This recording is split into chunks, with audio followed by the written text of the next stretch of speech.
and look upon the heart, upon the heart. Oh, lay down your weapons, it is not too late for my mercy. Oh, oh, come and look upon the heart, upon the heart. Oh, oh, oh, I'm a god. How can you kill a god? What a grand and intoxicating innocence. I'm a god. How can you kill a god? Shame on you, sweet Nerevar. I'm a god. I'm a god. I'm a god, god. I'm a god. I'm a god. I'm a god. Cloud, the moon and star, come to me through fire and war. Oh, oh, come Nerevar, come and look upon the heart, upon the heart. Oh, lay down your weapons, it is not too late for my mercy. Oh, oh, come and look upon the heart, upon the heart. Oh, oh, oh, I'm a god. How can you kill a god? What a grand and intoxicating innocence. I'm a god. How can you kill a god? Shame on you, sweet Nerevar. I'm a god. I'm a god. I'm a god, god. I'm a god. I'm a god. I'm a god. No recall or intervention can work in this place. There is no escape. No recall or intervention can work in this place. There is no escape. No recall or intervention can work in this place. There is no escape. No recall or intervention can work in this place. There is no escape. Oh, I'm a god. How can you kill a god? What a grand and intoxicating innocence. I'm a god. How can you kill a god? Shame on you, sweet Nerevar. I'm a god. I'm a god. I'm a god, god. I'm a god. I'm a god. I'm a god.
For a guy like me, and your eyes are shiny like a double sea.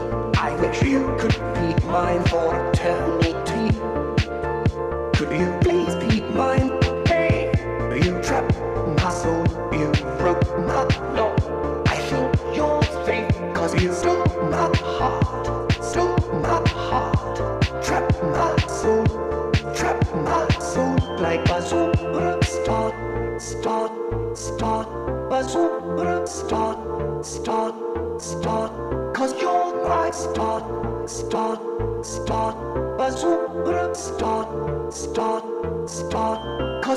my start, bazooka, start, cause you're my start, bazooka, start, cause you're my start, bazooka, start, cause you're my start, you're perfect.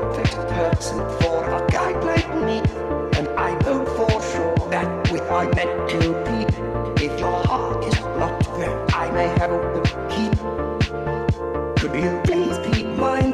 Hey, you trap my soul, you broke my law. I think you're fake, cause you stole my heart,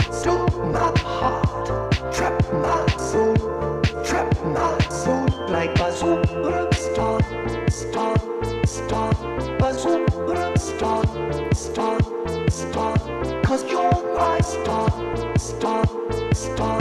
superstar.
All right. What's on today's topic list? Well, one thing that I wanna find is, I guess, the Bad Bunny Kira chats. Let's look up Kira chats. Put out a video like explaining it, why let me see. Does anybody have a link to the Kira chats talking about endorsing terrorism?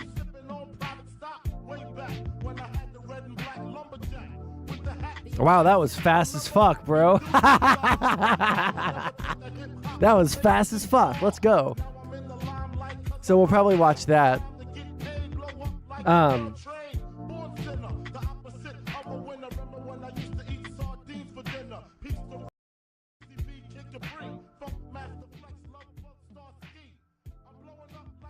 All right, let's see here.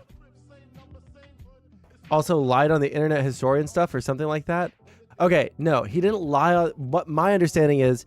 He said one mildly soy thing, right? Which was he ranted about SJWs on his video about the Tumblr dashcom, right? But then everybody took that and then started like accusing him of being a accused him of being like a neo-Nazi, right? Like he had a couple of like offhand statements, just like, you know, in passing, that were like saying that he was like a bad person, but he didn't do anything to actually say that the guy was a Nazi. But then everybody took him criticizing him, and then it sounds like an SJW thing. Well, H-Bomber guy is an SJW, right? But like his everything that he said about the did you see H-Bomber guy's new video? Yes.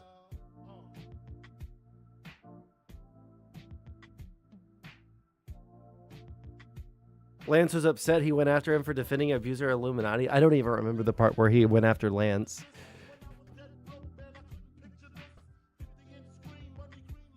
But it seems like, based off of all the evidence that he showed, that the internet historian guy did word for word plagiarize an entire fucking article, turn it into a video without any permission from the author or the whatever website it was from.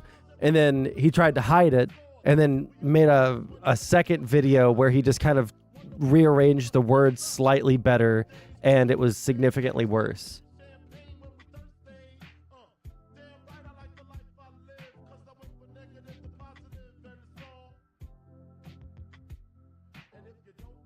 I'm on my Fed laptop, so I can't access Kick or Twitch based. So like when it comes to like the plagiarism accusations that H-Bomber guy did, those seem to be legitimate unless someone like puts out some evidence that the guy did contact the author and then, you know, it was taken down for some other reason. But it seems like he did plagiarize. He did take it down because he was copyright strike. Oh wait, hold on. I forgot to turn on the. Let's see if the border of the camera works. All right, if my face starts freezing every like 7 seconds approximately, let me know. Okay.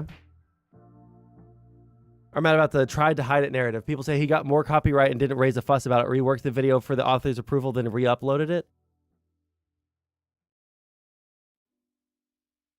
But he lied about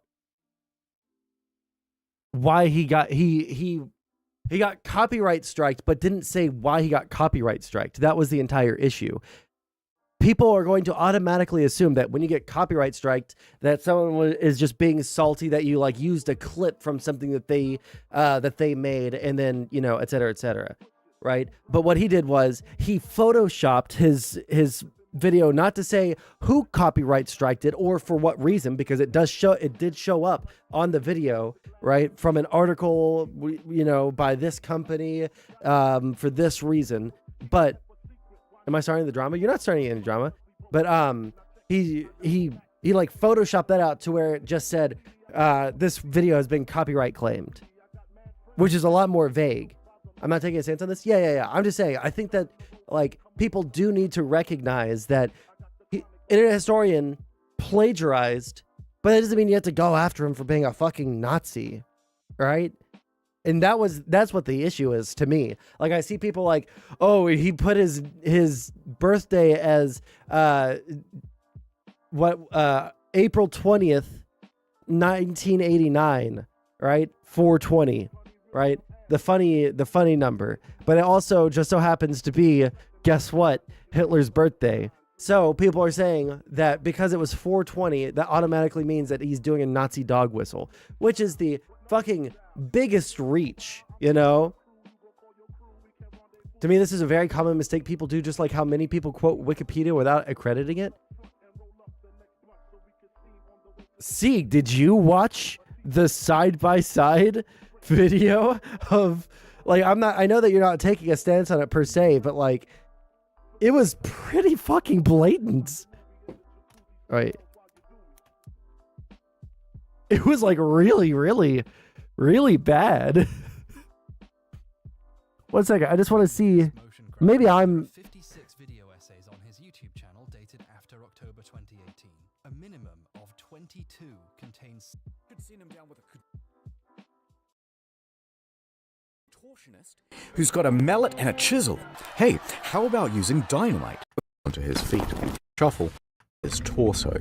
It makes the unique choice of covering the events hour by hour. Oh, he didn't. He did not just. Floyd tried to breathe calmly. His left arm was pinned underneath his torso, his right wedged by the rock ceiling above. Beneath him, sharp crystal shards dug into his skin. When he did attempt to shuffle, more gravel and rocks would tumble from above and pile onto his feet. He should try untying his shoes, said one. No, we should send him down with a contortionist who's got a mallet and a chisel. Hey, how about using dynamite? One clique formed, insisting that it was a great idea, till they started arguing about gas torches. But by far the most common suggestion, of course, was amputation. So he removes his suit, drapes himself in coveralls, and grabs a lamp. Whoa. But Floyd didn't really answer any of his questions. In fact, he was incoherent.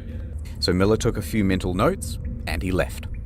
Somehow, Homer mustered the strength to altogether wrench the cord from the other men's hands. The rope went slack. Homer, Floyd, and the rope lay limp on the cave floor. No progress had been made. For the first time in YouTube history, a copyright claim is real. Internet historians. And people need to get educated on it, though. I don't like how H-Bomber Guy addressed the single instance. I feel like a good step in the right direction accrediting your sources. Wait, I don't like how H-Bomber Guy addressed this single instance. I feel like it's a good step in the right direction of accrediting your sources. I think that H-Bomber Guy wouldn't have had as much here if Internet Historian didn't try to, like, cover it up, right? Let me see if I can find it. If I can't find it in, like, the next... Oh.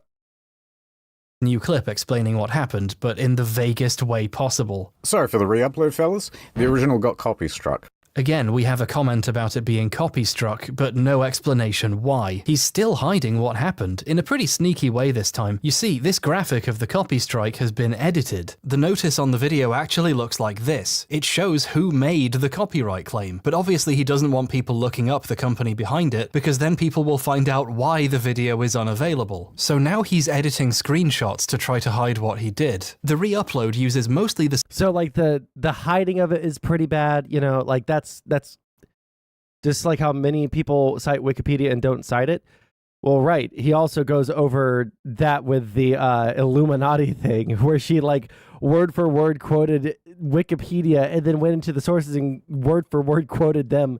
Or was it Illuminati that did that, or was it this guy that did it? I can't remember. I just listened to it in the background while I was, like, doing chores and stuff, but yeah, I think that his criticism was fair. I think what people are doing after the fact with, like, all of the, like, trying to tie him to being a Nazi is really stupid.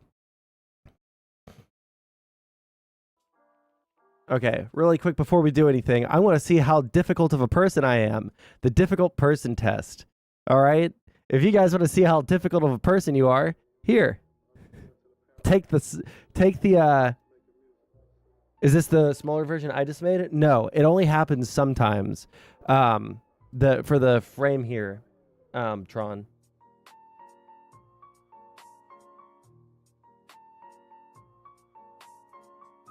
I'm not stupid calling him a Nazi. Yeah, I think that the people calling him a Nazi are like fucking unhinged.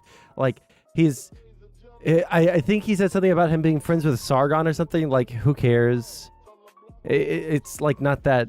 It's not that deep.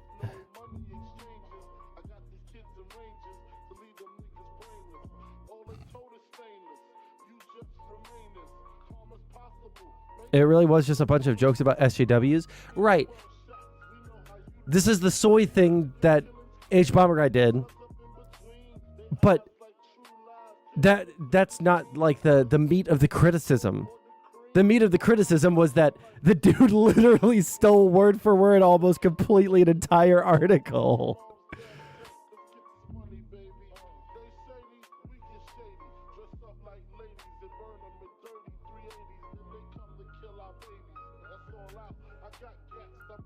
And 6 months later, H Bomber Guy decided to interject himself into something that didn't involve him. This is cope.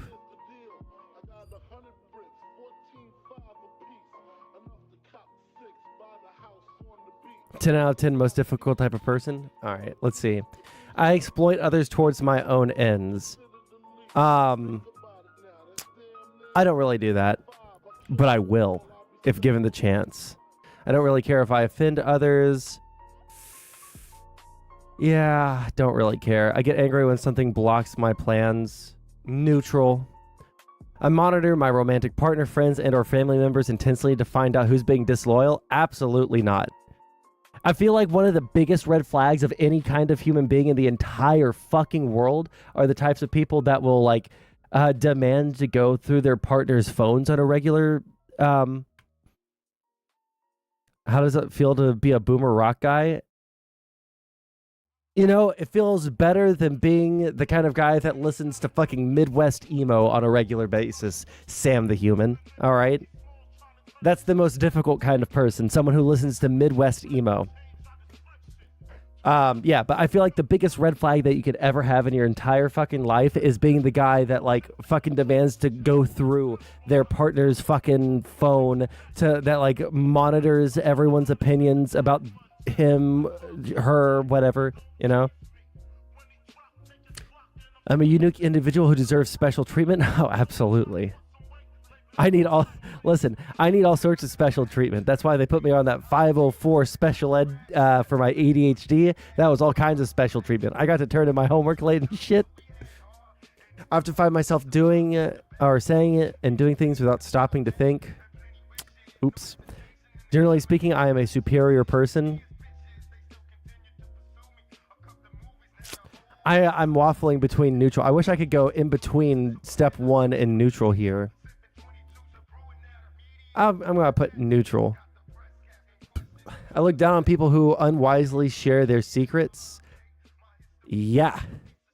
What have we been talking about with food shops for the past like 3 weeks?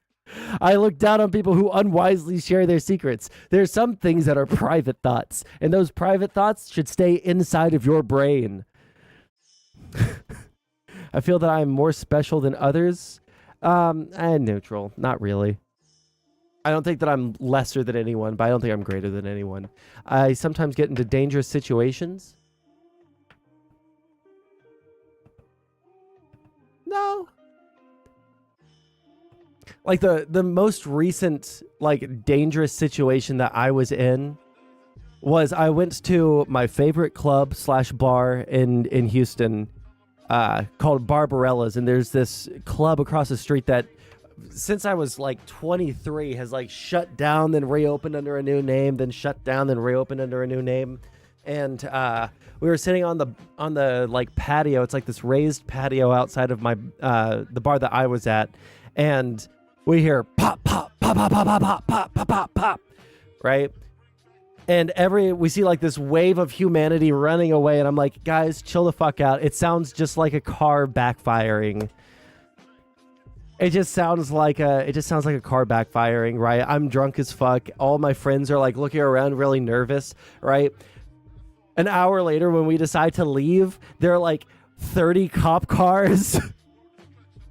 There's like 30 cop cars outside and police tape and girls, with their mascara running down their face being questioned by cops. I guess there was a shooting about like 20 yards away from me, and I just like sat there like this, just like sitting at the bench outside of the bar, just like, man, it's just a car backfiring, dude. It's not that big a deal. Chill the fuck. All those people are stupid. And there was literally like semi-automatic or possibly automatic fire right next to me, dude.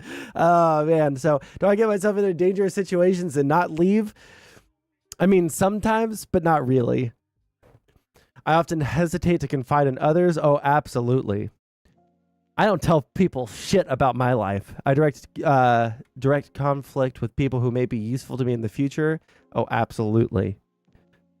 No. Absolutely or no? I'll put like halfway. I'm mostly doing how I act on stream to see how difficult of a person I am on stream. Others should pay special attention to me. Oh, absolutely. I keep track of sensitive information that can be used to hurt people at a later time. I hate to admit it, but I have to slightly agree with that. I get angry more frequently than most people I know. Actually, super disagree.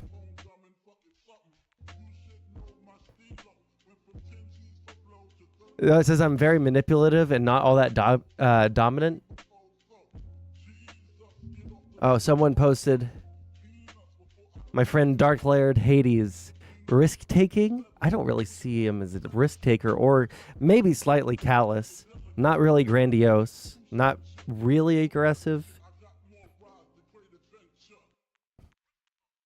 I don't really see that. We'll see. Post your results in the Discord. Get angry more frequent than most people I know. I would say I disagree. I'm actually a very patient person. People sometimes bother me just by being around me. Sorry. Listen, there's a certain kind of person that just like has no social tact that should I talk generally? I can talk generally about this person. There's this person that hangs around us in real life. I won't tell what their relation is, right? Because sometimes people in my IRL friend group watch. And there's a certain kind of person that like is just like way too picky for being an adult, right? Like they're an adult and they like won't eat their veggies, or they're an adult and like everybody's out drinking and like they're like, oh man, we should go home. Let's get some fucking Taco Bell. And they're like, no, that food is trash. I need some good food, right? And so they'll like drag everyone around to try and find good food. They'll like force you to talk about shit that you don't want to talk about, right? Like, oh yeah, I know you're vaguely into this kind of music. Let me tell you about this one specific person that I like, and then force you to talk about them for the next 30 minutes, All right, this is Sieg. Sieg's a risk taker? Really? And highly manipulative. Just what I like in a mod. Del Taco is better than Taco Bell? Well, I can't speak to Del Taco because I thought that was a fake restaurant for, like movies and stuff. I get pretty angry when others disagree with me. Super disagree. I hold grudges? Not really. I often feel suspicious of people even after they've acted loyally towards me. Yes.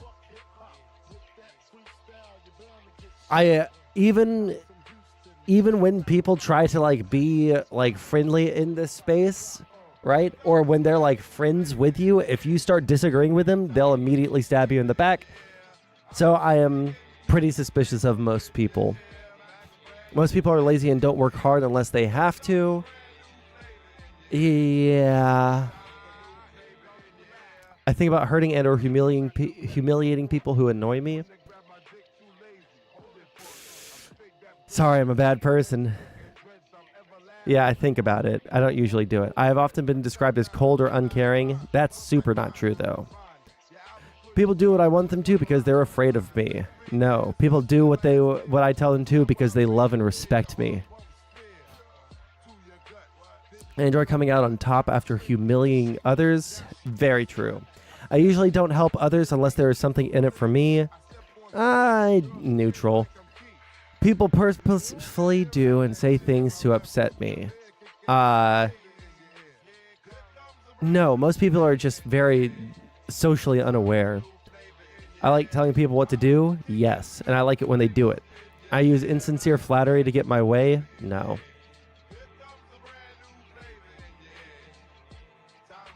In fact, I don't use sincere flattery to get my way. I don't ever flatter people ever. I never try to. I wish that I could be a little bit more manipulative, but I'm just not very good at it. It's very hard for me to fake being flattering, and it's very hard for me to compliment people for some reason, because I don't want it to come off as insincere, you know? Others consider my lifestyle wild and exciting. I don't think so. I am a hothead. Yes, people have said that. That's not true. I'm always perfectly calm and collected. Who deserves great recognition and success? Goddamn right. Other people's emotions are their problems, not mine. Yes. People tell me I am out of control. Not very often. Soon you will find out that I was pulling the strings the whole time. Based. People who don't do as I say need to be criticized. Some... Yeah, because I give good advice. I only obey those laws and rules that seem sensible to me.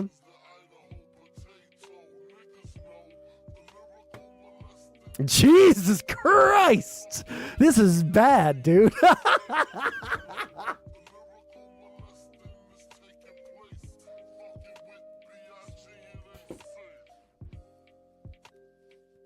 Here, let me just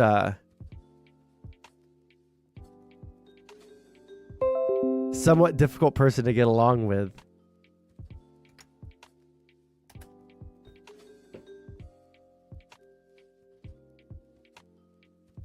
Oh man.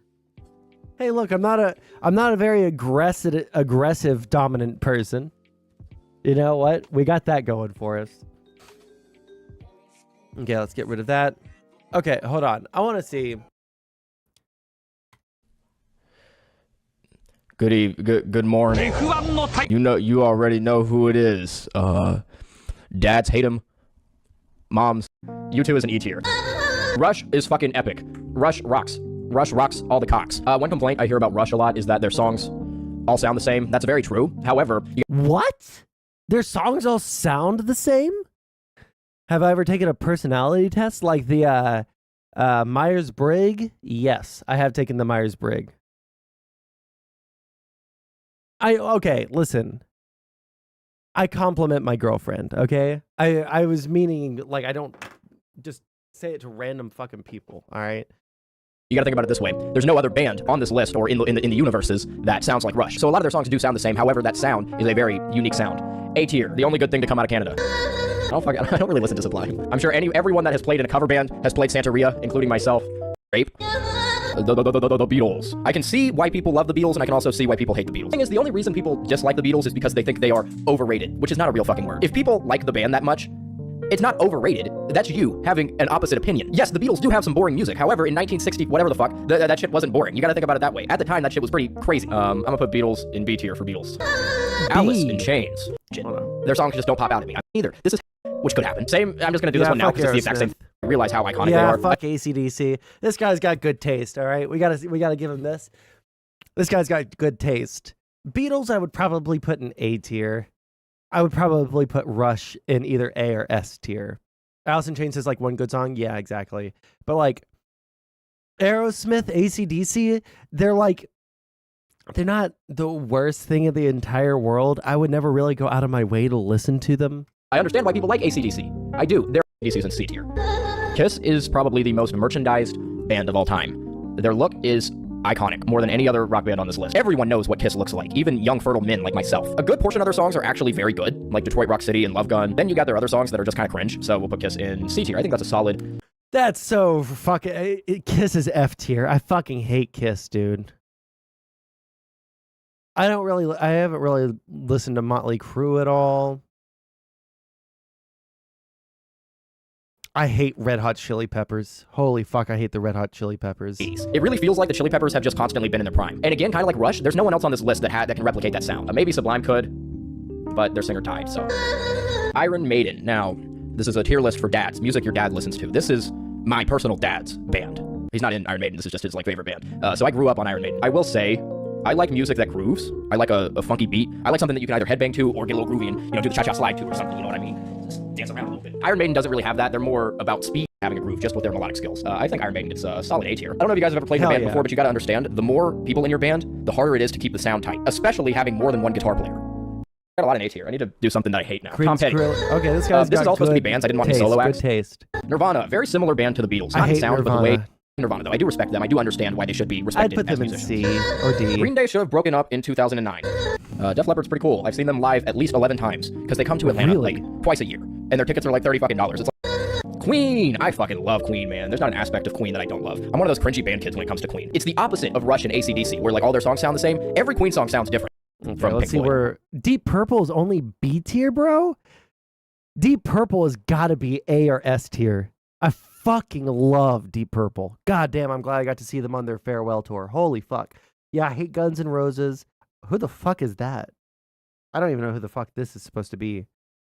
Pink Floyd? What are you gonna say? And that's not that shouldn't dictate if a band's good or not if you gain inspiration from them. But this tier list is my opinion. Pink Floyd is an S tier. Everything about Pink Floyd is genius. It's the musicianship, the lyric writing. I like the meme that it's like, Pink Floyd be like, we live in a society, 8-minute guitar solo, because that's so fucking true. Boston is an A tier. They're the original songs, however, I'm going to throw them in C tier, just because of all the controversy.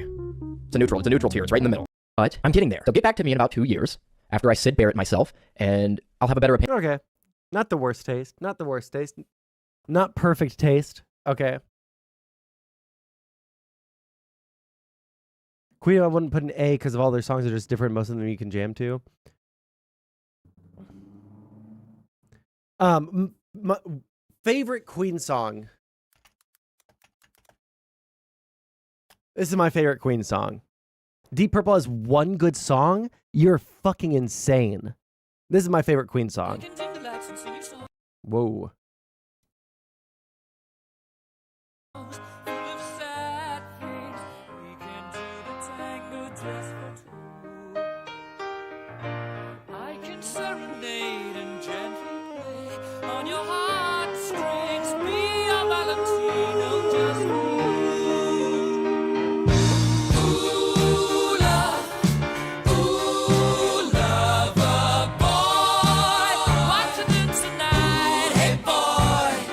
God, that used to be my like go-to. Used to be my go-to fucking karaoke song. All right, Perfect Strangers is a great song. Knocking at your back door, Deep Purple. All right, this one fucks.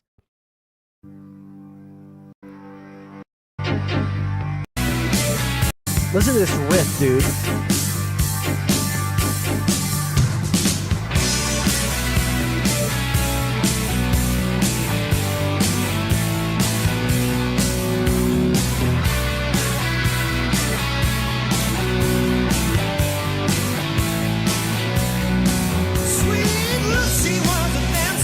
Fucking, Hush, dude. Hush. This fucking intro on the fucking organ, bro.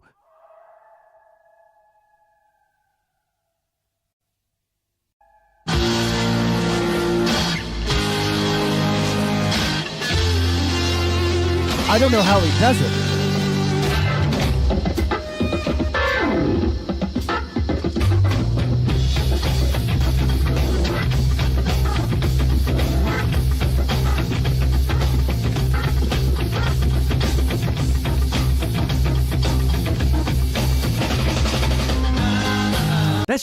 That shit fucks, dude. Is this the one with like the crazy? Well,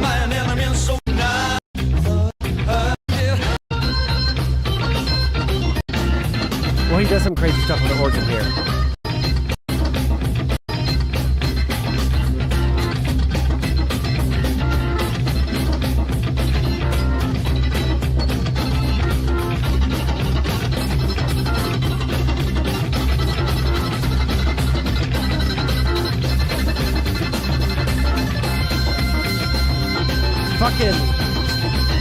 Fucking burn, bro. Fucking burn.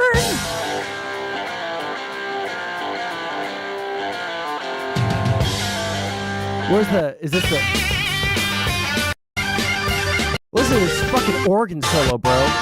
People do not give enough... Listen, I'm going to tell you right now, people do not give enough fucking credit to how fucking cool rock organ is, okay? Listen to this shit.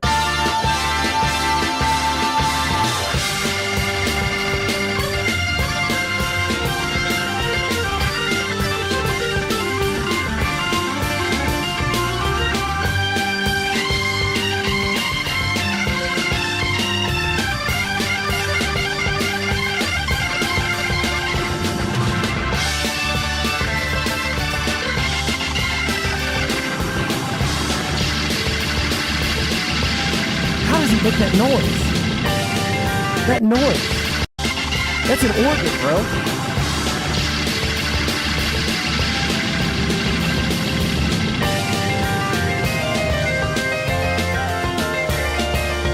God damn, I love fucking Deep Purple so fucking much, dude. God damn, I fucking love Deep Purple. Fuck me, dude. Holy shit. Okay, what were we supposed to do today? Kicking the spring tank? No. I mean, I theoretically know how to make the noise. It's just that I don't have an actual organ, right? I have a fucking $100 Yamaha keyboard that we have a VST to make organ, like rock organ noises. So like he's pressing down a lot of keys at once. No, that was literally the organ. I've watched him do it. I just don't know what he's doing with the settings on his organ, like the drawbars and then the rotation speed, and then what sort of what sort of like guitar pedals they're making it go through. I know it's a Hammond organ, but he's pressing the keys. They're not shaking the spring tank.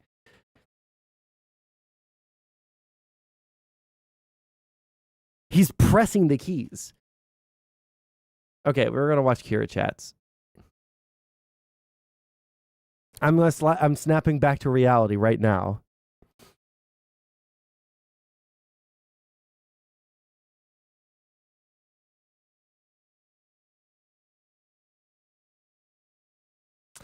Let's see here.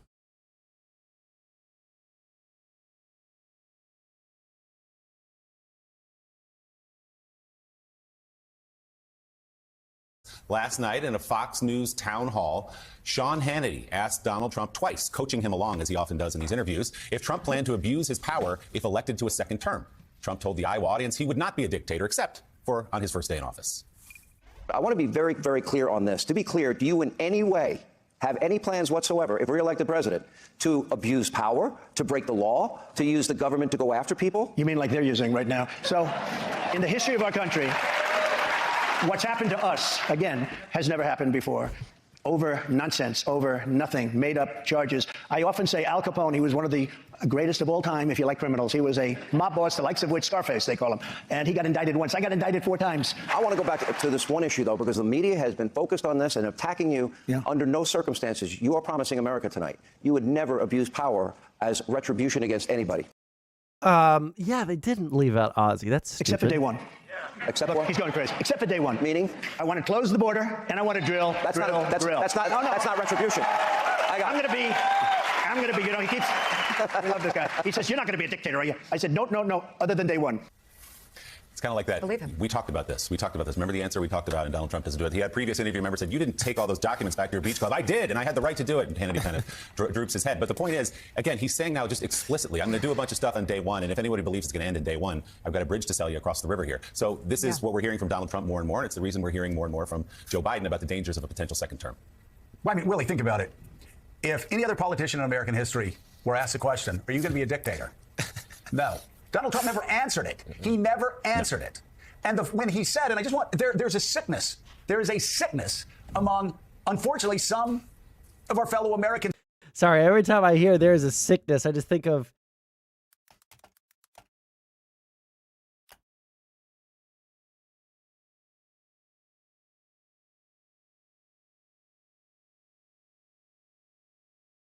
where is it? Spickiness. I disagree. This is a sickness of the highest order. Okay?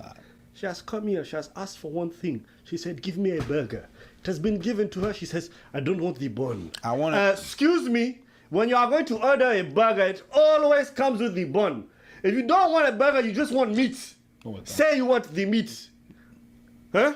It doesn't always come with a bun. This one, eh? Look at this one. He is so open-minded. He says gender is not a thing. A burger is a social construct according to this one. They are all engaging in confusion. Do not listen to these ones. If you do, you know what's going to happen. You're going to go outside. You're going to see sodomy everywhere. Sodomy everywhere. You're going to see a man. He's going to be walking like this. His anus has been ruptured. I'm done. I'm finished. I will not gaze upon this sickness anymore. It is a sickness. Regarding authoritarianism and totalitarianism. They want it. Because, Willie, when he promised that he would be a dictator on day one, he got applause. Well, and that's even on Fox News, even and there's before a lot of people watching who even are right on board. even before he talked about the border, which a majority of Americans would support closing the border today, probably an overwhelming majority, are drilling. By the way, what a stupid thing to say. Drill, drill, drill. What a stupid thing to say. You can tell he doesn't even read the newspapers, and the people applauding that don't even read the newspapers. U.S. oil production. Yep. Record highs. Record. We are drilling more and producing more oil, whether you like it or not. We are drilling more oil now than the Saudis, getting more oil out of the ground than the Saudis, getting more oil out of the ground than Russia. What are you going to drill, your teeth? We're already doing it. But that just shows, Willie, how stupid he is. And I've got to say, people who applaud drill, drill, drill, how stupid they are, because that's what we're doing right now. In fact, Biden's administration, I know a lot of people on the left aren't going to like this, their presidency is seeing more oil production than any other presidency in U.S. history. And yet they applaud drill, drill, drill. They also could be victims of a cult-like personality. Well, listen, this is. By the way, it's not good for America. There's a personality cult. It's very bad for America. And make no mistake of it, a large chunk of those people in that audience cheering when Donald Trump said, "I'll be a dictator on day one." Well, they want that. Yeah, look at the polling. This race is going to be close right down to the end because of the applause that you heard in that room last night. Let's. Saying you watched videos of John Lennon play Burn Live and he hits the organ for a reverb crash. Okay.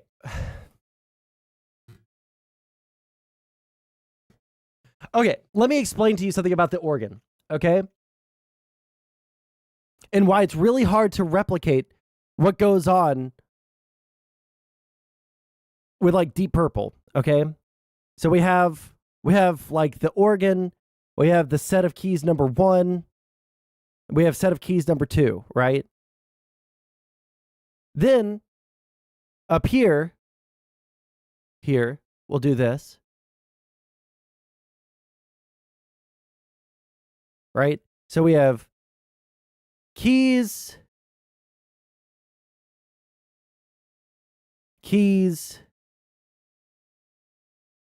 you have, let's say, like you have some like distortion and, effects, right?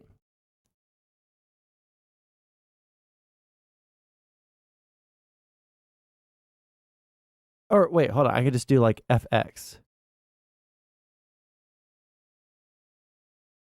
You have FX.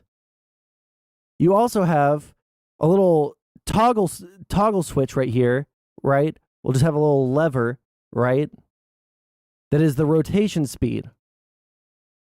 Can you even see? Okay. rotation speed, which is slow, off, or fast, right? Then you have all of the drawbars, and the drawbars are going to be what, eight little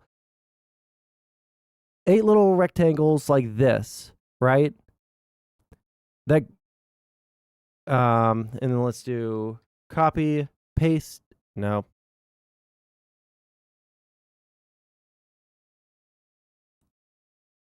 No. Damn it.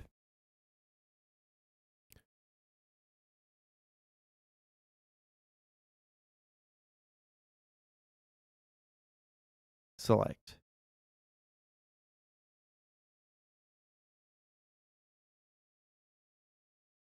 Copy, paste. Paste. And let's just do this. Copy, paste. 3, 6, 9. We'll just say that there's 9. Okay.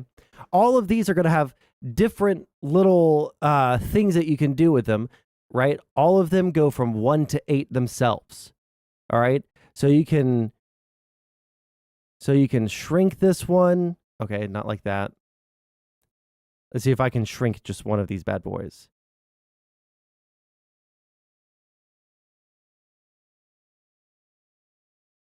So you shrink one of them. This one's long, then this one is short to a different degree. So it's like on some value between 1 and 8, right? All of these different things, all over the place. Now, I know that Deep Purple's drawbar settings are going to be like 664,000,446, something like that, right? But then you have to add in, okay, well, what do they do with the rotation speed? Is it going to be a slow rotation speed for the Leslie speaker? Is it going to be a fast one? Do you have it off? Or do they have a mod on it to where they can do slow and then like in between slow and off, and then somewhere in between off and full, and somewhere in full? That's way too many numbers for it to be the drawbar settings. See.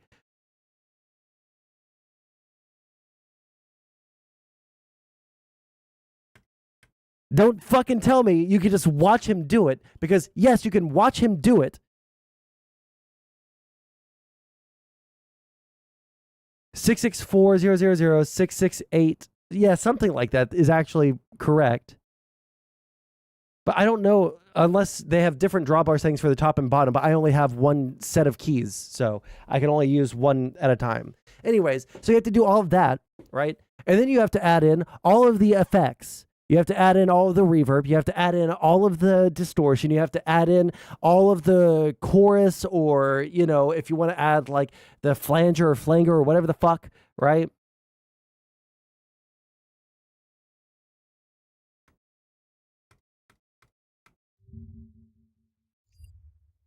So don't just tell me you can watch him do it with his fingers and achieve the same sound. You can't. Fuck you.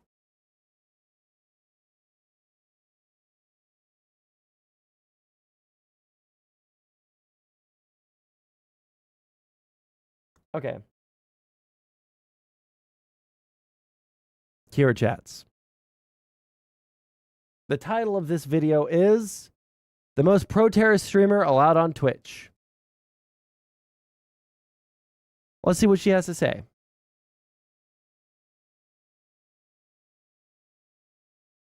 A 40-page document, which the Israeli authorities codenamed Jericho Wall, outlined point by point exactly the kind of devastating invasion that led to the deaths of about 1,200 people. It's a sad day when the New York Times is even using the correct language to describe the deaths that occurred on October 7th, and Al Jazeera is not. Al Jazeera keeps saying Hamas killed 1,200 people. They keep saying that. And it's pissing me the fuck off. Stop it. Stop saying that. That's not true. I'm very, very aware of these. I'm The confused. approximately 40-page document, which the Israeli authorities codenamed Jericho Wall, outlined point by point exactly the kind of devastating invasion that led to the deaths of about 1,200 people.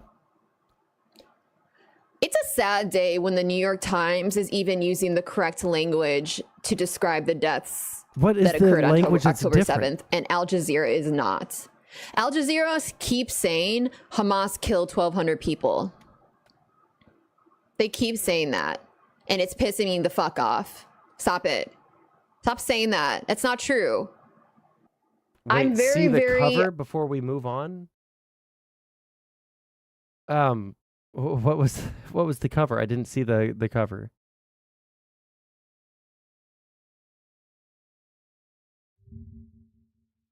The approximate... It's not showing me the cover photo, unless I guess I can go to his.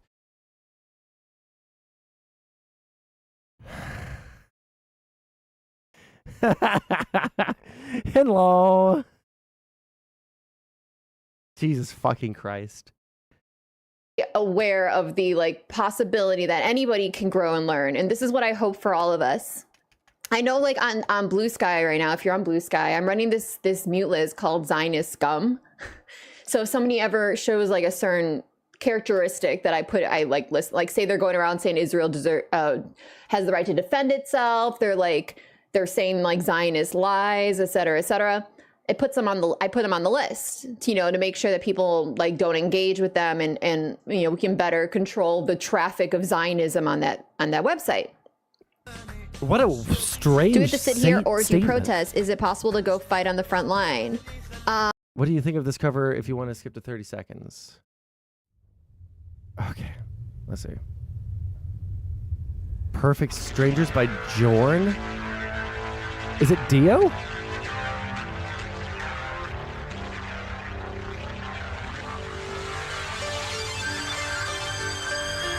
Band guitars Ricky Blackmore? Oh.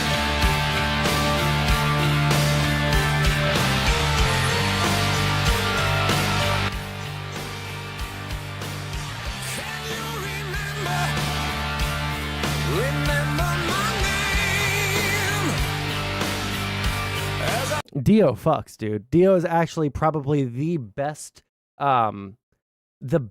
rock singer of all time. And I don't think that I don't think that there's anyone that could possibly change my mind on that. I actually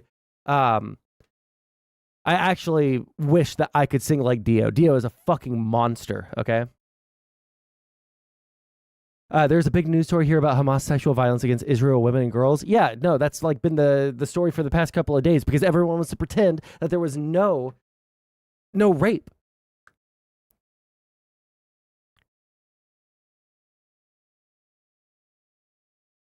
Fuck me. Editor, I'm sorry. I have to walk away from the computer for like 30 seconds. Okay? I'm sorry, guys. It's important for Christmas stuff. I have to step away.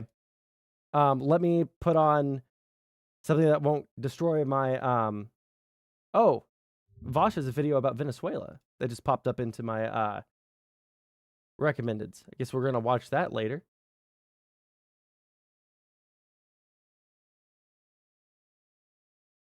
Here.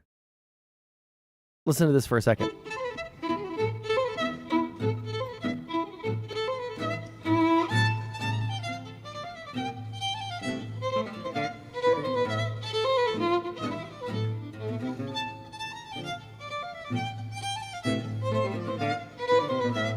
I'll be right back. Sorry. I know, we might start the entire video over. It is a nightmare for the editor.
Okay.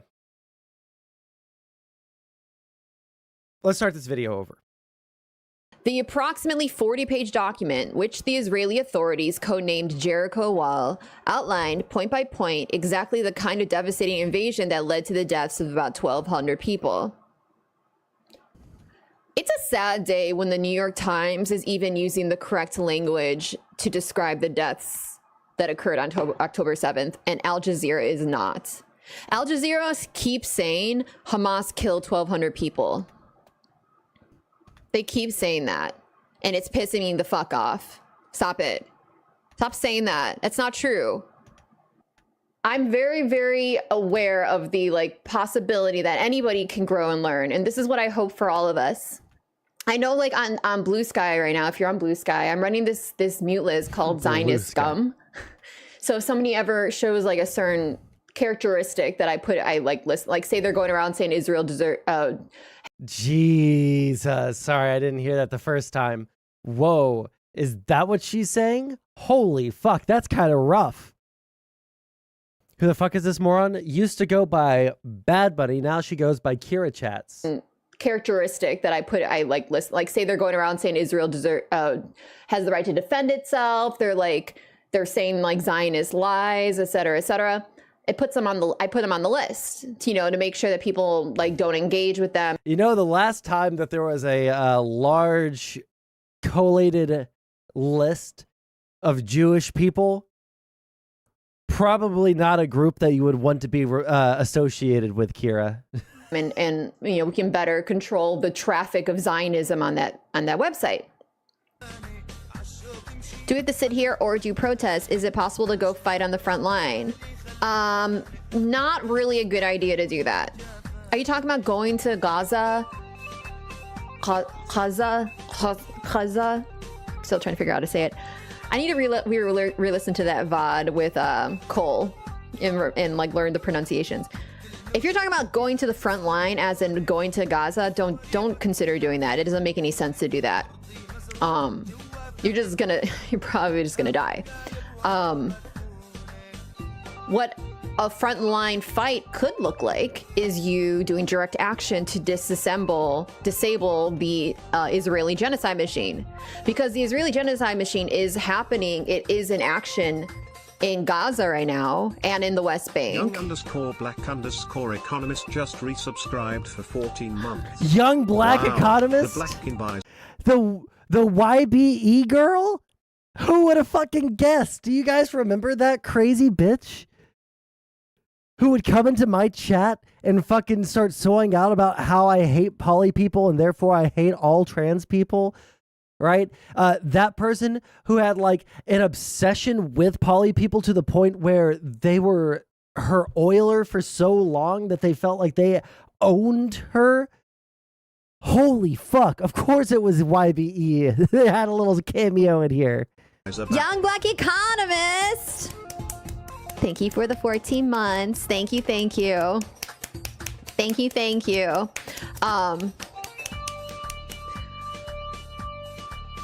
Yeah, what you want to do, if you really want to do fighting on the front lines, it's not worth spending all the money. Wait, poly people got banned? Please link me why. Money and effort to go to Gaza where there's a blockade. You won't be able to get in anyways. And then if you did, it would be extremely detrimental. I don't think that's the smartest use of resources or life.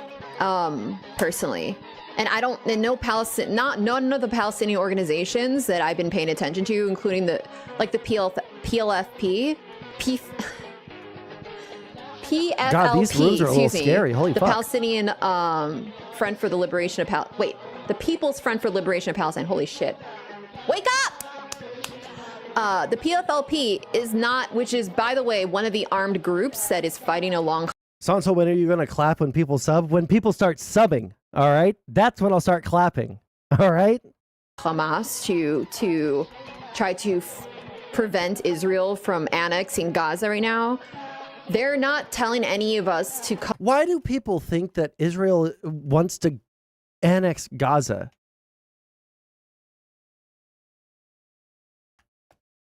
You asked for it? Oh God, is it like... 1 second. Let's see if it's not safe for life.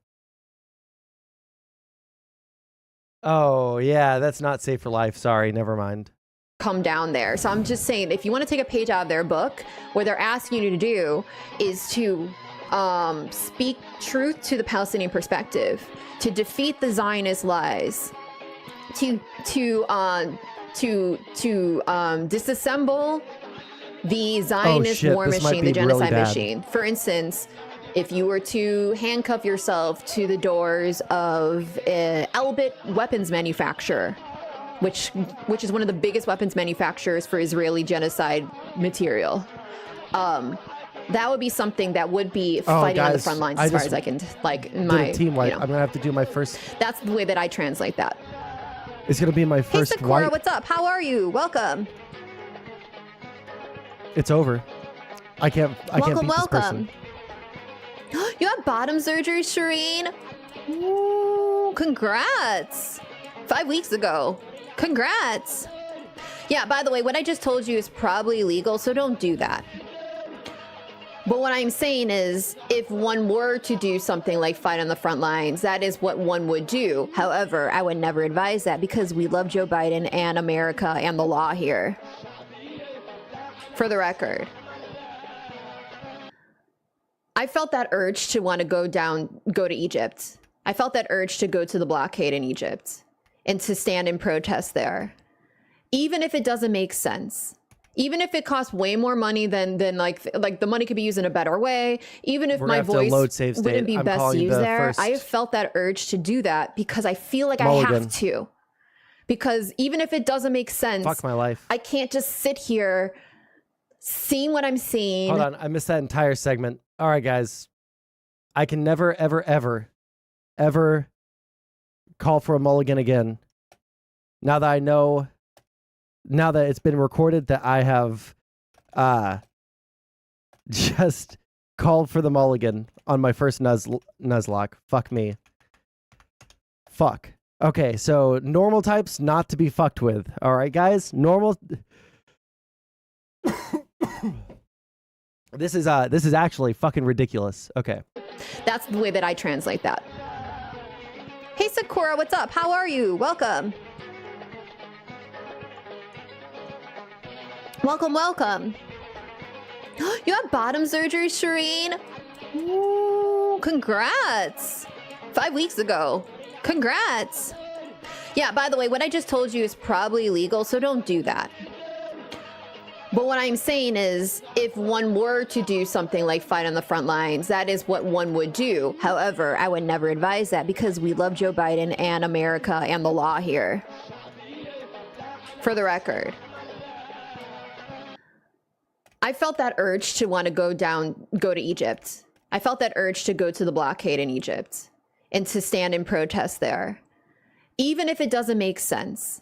Even if it costs way more money than like the money could be used in a better way. Even if my voice wouldn't be best used there. I have felt that urge to do that because I feel like I have to. Because even if it doesn't make sense, I can't just... They fucking say this. They're never, ever, ever, ever, ever, ever do it. They say, oh, I felt this urge to go out and protest. I felt this urge to go out and protest and travel to the other side of the world to stop a genocide myself, even if it wouldn't be effective. I just need to have my voice heard. No, the fuck you haven't. No, the fuck you haven't. If you felt that urge, you would have done fucking something, but you've never done anything. You've literally never done anything worth a damn. I felt this urge to go to the moon just because I care so much about science. But, you know, my voice is probably better used down here in the trenches. Shut the fuck up. Sit here, seeing what I'm seeing, and not physically, at least make myself physically present there. You know what I mean? So if that mirrors any of your feelings, then let me know, because that's the way that I'm feeling right now. But my body being present at a blockade isn't actually the best use of my body. The best use of my body right now would be I also, there's this weird thing that socialists do. I actually don't understand it, where they literally objectify they objectify the human body in a way. I don't mean like sexual objectification, although that's like somewhat part of it. It's also the fact that like they say like black bodies are being beaten as we speak. Black bodies are being, you know, mangled by cops. Why do they like disassociate it from being black people? Does anybody understand that? I don't get it.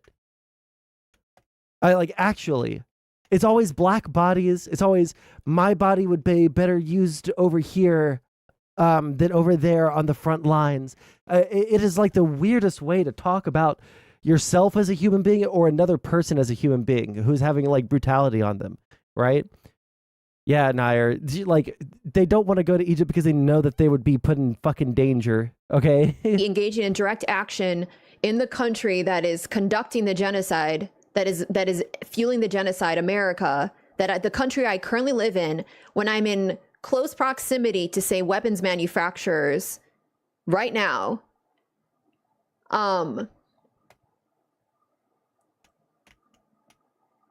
that's the logic that I've been applying to this. That I have more of an, if I'm going to be sacrificing my life, because that's what effectively you'd be doing if you go to Gaza right now. If you're trying to go into Gaza and fight, you would effectively be sacrificing your life. And you have no desire to do that, or you would have done it. I just... Soy. I think there's want to more give my life effective for ways people to go who, about your activism than that. It's the like most unbelievable soy thing in the entire world. I would give my life for these people because they have it so rough. You have no personal connection to this. You don't know anyone that lives in Gaza. You've never known anyone that lives in Gaza. Like, you do not care about Gaza to the point where you would put your life on the line. Shut the fuck up. You do not care that much. Oh, did I not save after I did these challenges? Fuck. I wanted to get experience by doing battles, but okay.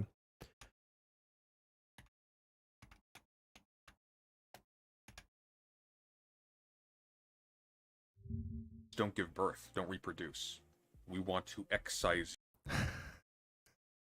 Best advice for Bad Bunny? Don't give birth, don't reproduce. We want to excise you from the gene pool.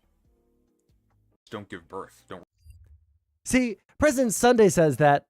President Sunday says that everyone soy claps. I say that, and I get banned off of Twitter. Shut the fuck up. Personally. And again, this isn't just my opinion. I'm taking a page out of the PFLP's book here, where they're not asking people in the West to come to Gaza. I feel like if they wanted us to come to Gaza, they would ask us to come to Gaza. They're not mincing words here. They're already listed as a terrorist organization. Like, they're not like, ooh, we better like watch what we say. I think they've been hijacking planes and shit historically. Like, they're not actually trying to like tiptoe here. So that's the way that I'm conducting myself right now. I'm trying to take a page out of their book. You want to hijack a plane? plane? Who are the communists fighting for Palestine? What? The Communists Fighting for Palestine. The Popular Front for the Liberation of Palestine, or the PFLP, is a Palestinian Marxist-Leninist and revolutionary organization founded after the Six-Day War in 1967. Founded by Palestinian doctor and Christian George Habash, though it operates as... Who was raised Greek Orthodox Christian? Thank you very much. That means we're probably related. That means I have PFLP blood in my veins. I'm not going to look into that any further. Yes, I just... 1967. Founded by Palestinian doctor and Christian George Habash, though it operates as... Who was raised Greek Orthodox Christian? Thank you very much. That means we're probably related. That means I have PFLP blood in my veins.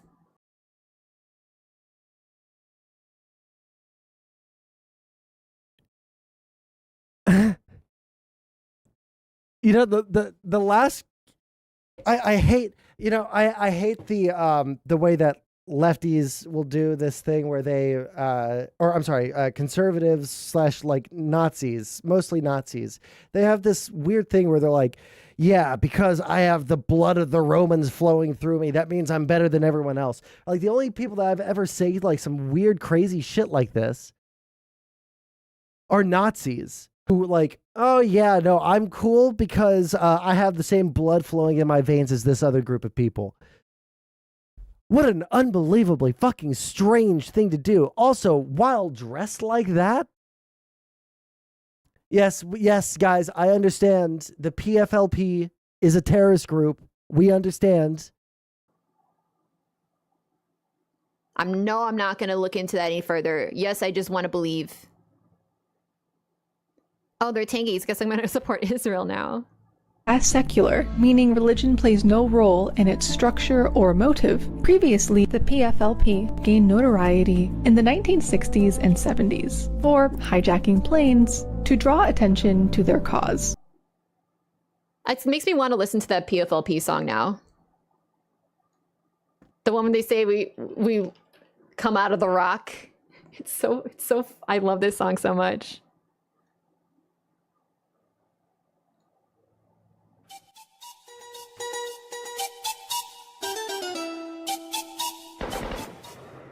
Can someone explain to me why Twitch allows this on their website?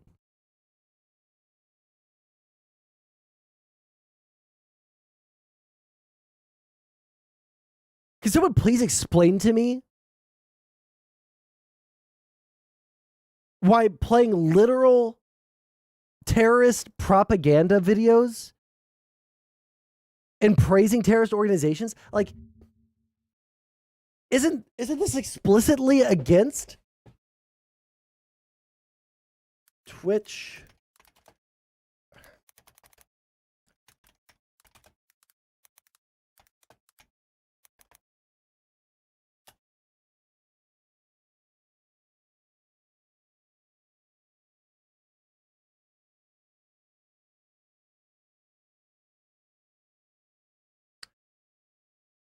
Violence and threats.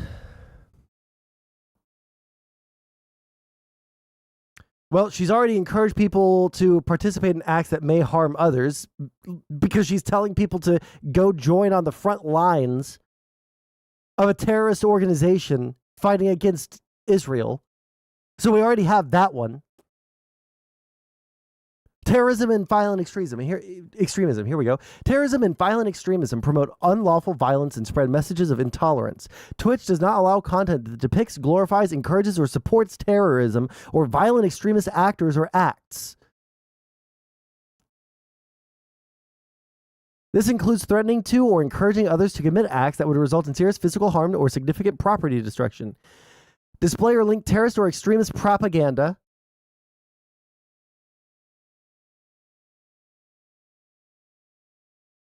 The PFLP Media Office, including graphic pictures or footage of terrorist extremist violence, even for the purposes of denouncing it. She's not denouncing it. She's saying that she wishes that she hopes and wants to believe that she has terrorist blood flowing through her veins. Oh yeah, you linked it to me, yeah. Yeah, for the majority of my life. Oh, hello. Everyone say hi to Han.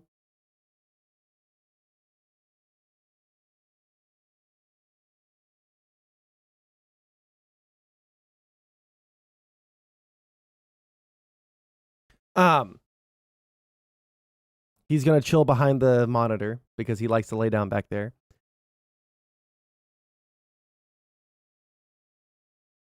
The PFLP is not a terrorist group. She's saying that they're a terrorist group.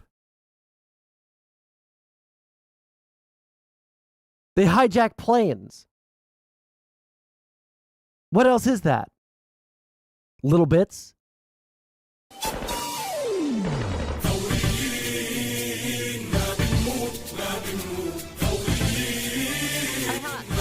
I have to make a correction. I believe this is the DFLP. Wait, is it the PFLP?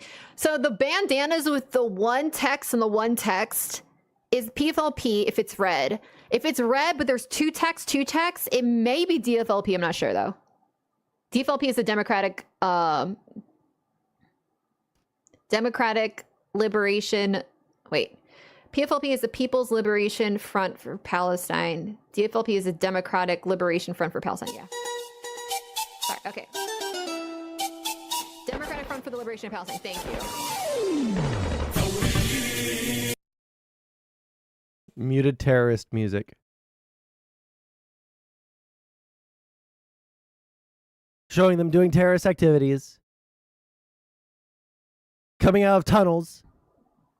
What do you see as a solution that would make both sides content enough to end the fighting forever? There is no solution that makes an oppressor content unless they oppress. I'm not interested in both sides being happy. Nor should you. Why would we? Why? What I fail to understand is why anyone thinks that Israel's position, Israel's opinion should be cared about here. Abolish Israel. Land back for Palestine. Land back for Palestinians. Let them return home. Land back isn't about, committing terrorist actions. Land back isn't about, like killing all the people in an area. Oh, let me just glorify this terrorist group that literally wants to destroy all Jews. And Israel be damned. Sorry if you're crying about it, but fuck you. Sorry. Shouldn't have stolen people's land and homes in the first place. Shouldn't have fucking violently forced them out of their lands. God. The victim tipped $50. She is watching terrorist fucking propaganda on a website that explicitly says not to glorify terrorist propaganda, not to watch terrorist shit. She's putting stuff on and saying that she accepts that they're terrorist organizations, just that it's based, while getting $50 donos.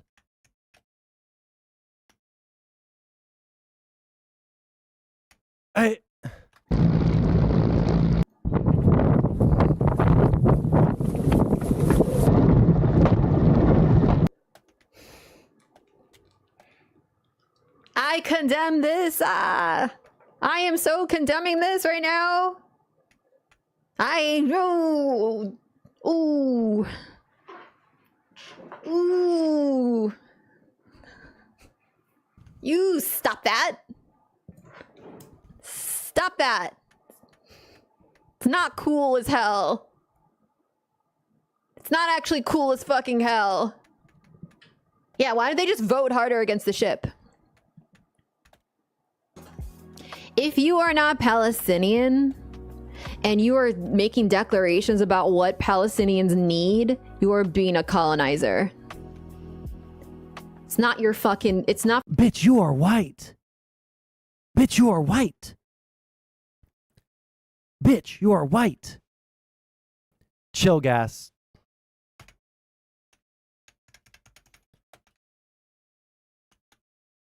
If you want to do something like that, keep it to yourself. I'm not gonna, yeah, it is beyond blatant, but I'm also not gonna have people think that we're brigading anyone. I'm not gonna give anyone a fucking excuse. Oh.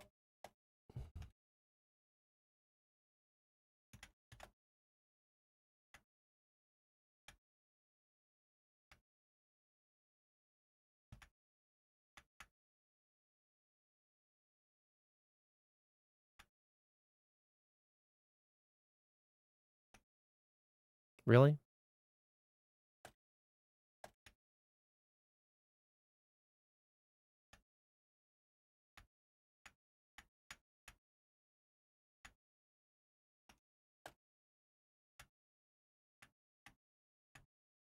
Let me kill this guy really quick and then I can concentrate on the video. Jesus.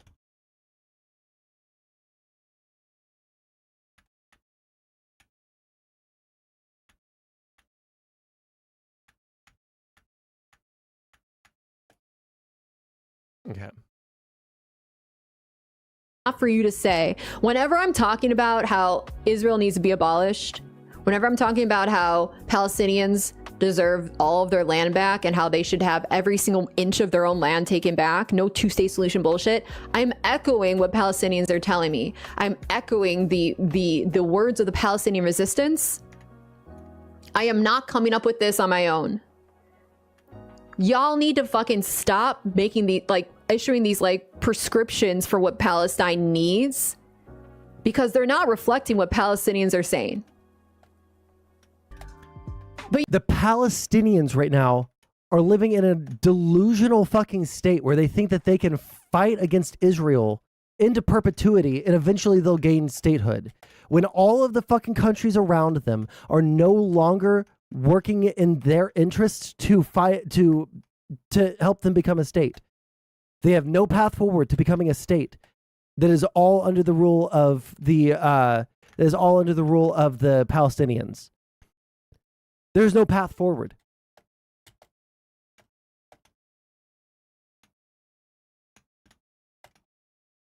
So if the Palestinians want to fight into perpetuity, I mean, they can do that, but all it's going to do is what? Make them fight forever with ever diminishing returns. There is no path forward where it makes their lives better. What, Cat?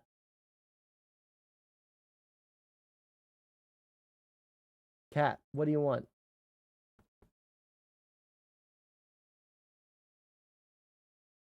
Palestinians don't want to fight? Do they not want to fight?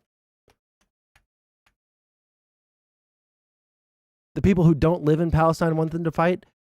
It feels like, well, maybe you could change my opinion on this. My understanding is they still support Hamas in some not insignificant number.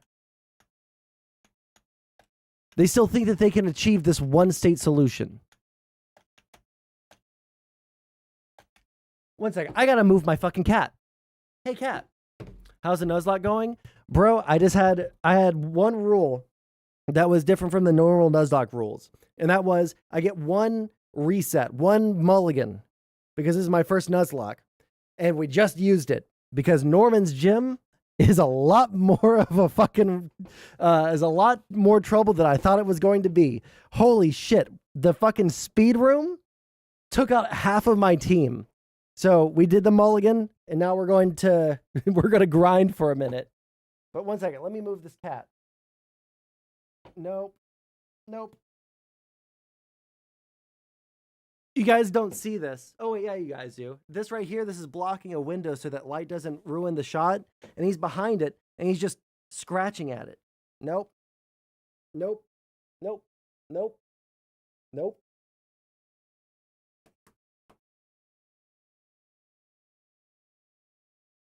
Go. That way. Revives you pick up are valid. They are natural. Here's my thing. I'm willing to do some not normal rules or rules that aren't part of the normal Nuzlocke, like the mulligans, right? I got a mulligan for my first downed Pokemon, and I got a mulligan for my first team wipe, basically. But I don't want to like just give myself every out in the entire world, right? Like having that many revives still feels like it's a little too easy. And I'm a goddamn adult, all right? I'm an adult and I can fucking do this. All right? I've made it through so far with only one normal death and then one sacrificial lamb. So I feel like I can do this. Yeah, no, 100%. That's a really good point. That like having being like, hey, we're exchanging them for the women. And by the way, if this is your first time watching my stream, because I have Nuzlocke in the thing, we talk about sometimes we talk about a little bit of politics. All right, so prepare yourself for that. We're irritated right now. Children in your prisons, as opposed to exchanging for the Hamas prisoners. That is very interesting. So that is more of a win. And it should also be said that this was the original intention of October 7th. In my, I can't speak for the entirety of it. In my opinion, I do think October 7th was in part meant to terrorize Israelis. Given, and I know that word is a lot of stigma attached to it.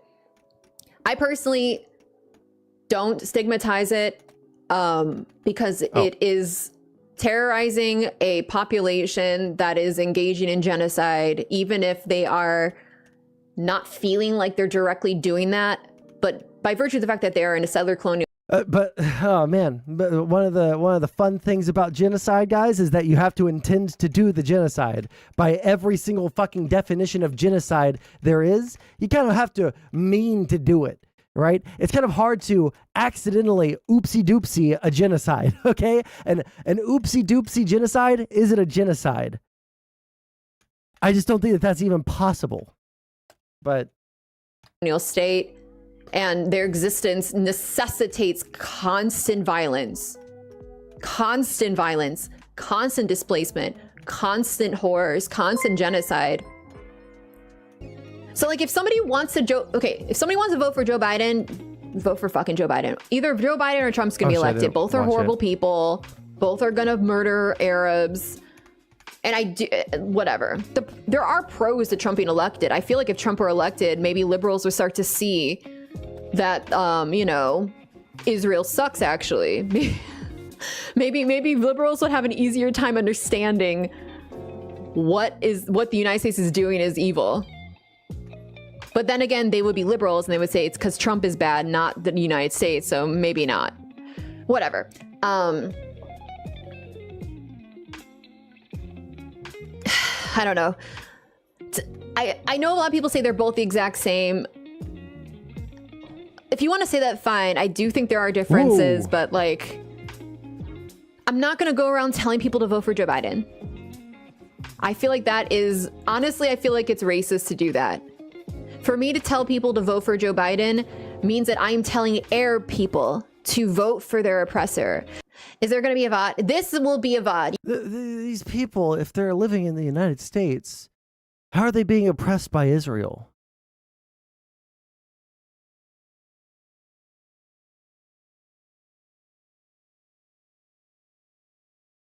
IDF troops installing at least 5 pumps about a mile north of the al-Shati refugee camp, which could pump thousands of cubic meters of water per hour into the tunnels. Well, that's one way to take care of the situation. But will they seal parts of the tunnel? I don't know if that would matter. I don't know enough about the tunnel network and how they do things there to say that having that much water pumped in wouldn't be a major issue. Little bits. Yeah, I genuinely don't know. I couldn't give you an answer on that.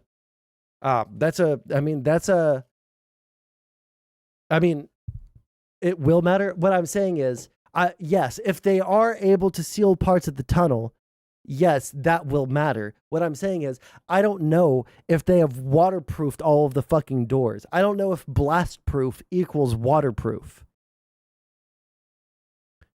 Does that make sense? It's not that I doubt that a blast proof door could theoretically be waterproof, but I don't know if it necessarily is, right? This is just like something that I don't know. And if you know it, like if you could like give me a link on it, or like if you have like information on blast proof doors, that would be interesting. But I like, just because something is watertight doesn't mean it's necessarily airtight. Just because something is airtight doesn't necessarily mean that it's watertight, right? Yeah. Especially under pressure, which if you're going to pump, hundreds of thousands of cubic meters of water into these tunnels, then like the amount of pressure that's going under there, I don't know if that would change things, right? Because usually waterproof or air, like something being airtight, is only good up to a certain depth, because the amount of pressure pressing in could, force it through the seal. So I just genuinely don't know if that would work. Sure, but the water could flow a different direction when it hits a blockage. Until the entire thing is filled, yeah. So it might make it to where it flushes them out, like literally and figuratively. But once the water, you know, I don't know how I don't have the language to explain what I'm saying, right? Let's say we have a tunnel system, right?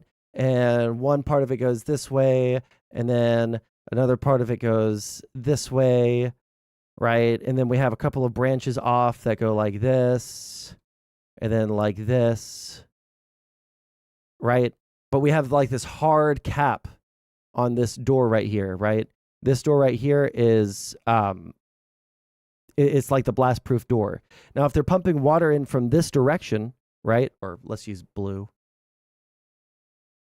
If they're pumping in water from this direction, right? Yeah, it'll hit this and then it'll start flowing and it'll go in there and it'll go in here. But once these areas get filled up themselves, right? And they continue to pump water into here, I don't know if, depending on how deep underwater it is, you're assuming it's all level. That doesn't matter for the purposes of what I'm saying. These things could be 10 feet lower, 10 meters lower. It doesn't really matter. Once they fill up with water, right? Eventually, this tunnel or this, this hallway is going to start filling with water. But if it spills out those two ends, okay, I understand what you're saying. But even then, right, I would assume that you would have to go down, right? For all these tunnels, they're going to have to go down first. So they're going to have to hit some point where the, essentially, you have like the roof and the floor, right? And then you're going to have some kind of like stairs that go up. And once the water hits, right here, or even if the water were to, let's say that this ramp is 50 meters long, right? Because it's a sloping thing going down 30 meters, right? Eventually, once it gets to the top of this, would that just overflow? Or would it not start filling up? See, let's say that this hallway right here is this from a top-down perspective. It could have multiple exits. Okay, this is, I think you're wrong on like the physics aspect of that. Maybe I'm wrong, but I'm pretty sure I'm right. That like after a certain point, the water will just have to fill inside of the entire complex, right? Survey sheds light on Palestinian views ahead of Hamas attack on Israel.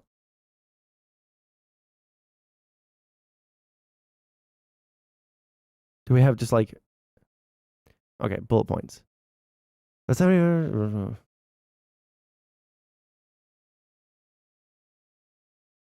according to the latest survey, majority of Palestinians supported a two-state solution. Wow, that's a damn 51%. Just barely a majority supported a two-state solution based on the 1967 borders, with slightly more support seen among the residents of Gaza than among the West Bank Palestinians. Slightly, I would like to see what the exact, maybe it was like 53%. Palestinians don't feel that any of their leaders are really legitimate in this sense. A quarter of respondents said they also said they were supported armed resistance as a preferred solution. Only 25%.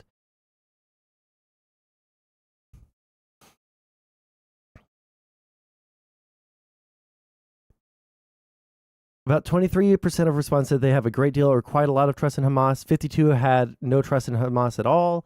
80% believe the economic situation in Gaza and the West Bank is bad or very bad. 68% said food availability is a problem to a great or medium extent.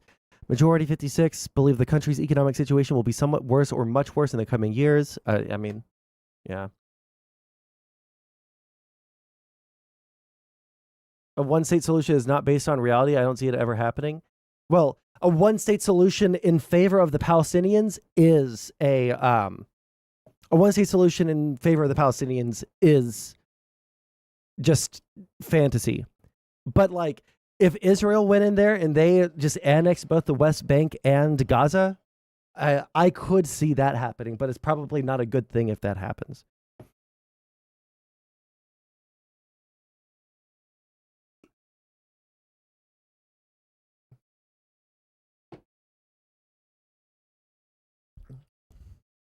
Interesting. Today's stream will be a VOD. I unpublished a lot of VODs. Because there are fascists going around, Zionists that are going down right now, trying to clip chimp people to get them banned. It's already happened to one of us. It's already happened to Idan Simpson. Bye. So in order to protect my channel, because I have been saying a lot of things that can be construed as terrorism, hate, anti-Semitism, if you will. You know, you've seen how shit's been going down lately. I pulled my VODs. Oh, can someone link me? I think that there was like, I don't know if it was like I don't know if it was Congress interviewing the president of Harvard or if it was some other like state body. I just don't know. I've heard like 10-second clips of it here and there. Does anybody know what that is? Because they ask her, is calling for the genocide of all Jewish people considered a form of harassment under your like university's rules? And she was like, she couldn't answer the question. She wouldn't answer the question. Israel wants to have its cake, Jewish majority state, and eat it. Settlement campaign permeating into what would be a Palestinian state. I don't disagree with that necessarily, right? But I think that let's take an alternate history version of things, right? Where there wasn't this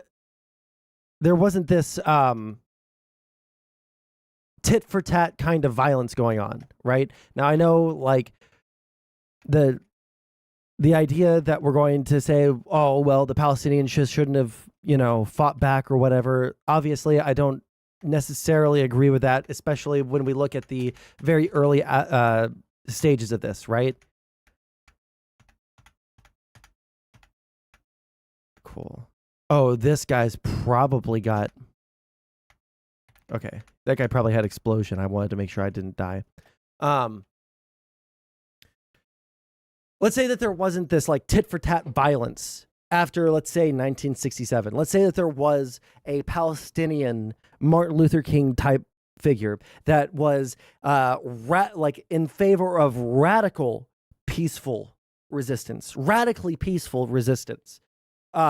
where there was no terrorism and Israel just did all these bad things. And I don't think that there would be this morally gray thing where everyone's arguing over who is the bad guy, right? This is why I largely support peaceful forms of resistance over violent forms of resistance, right? Because I think that it can only escalate. So I don't necessarily disagree with Shodan Shootman. I can't believe that Shodan has a better like understanding of this, seemingly, even though they're a fucking tanky, they have a better view of it than half of the lefties that we've watched who claim to be like libertarian fucking socialists. It's fucking crazy. But yeah, tankies are greater than Yankees. Listen. What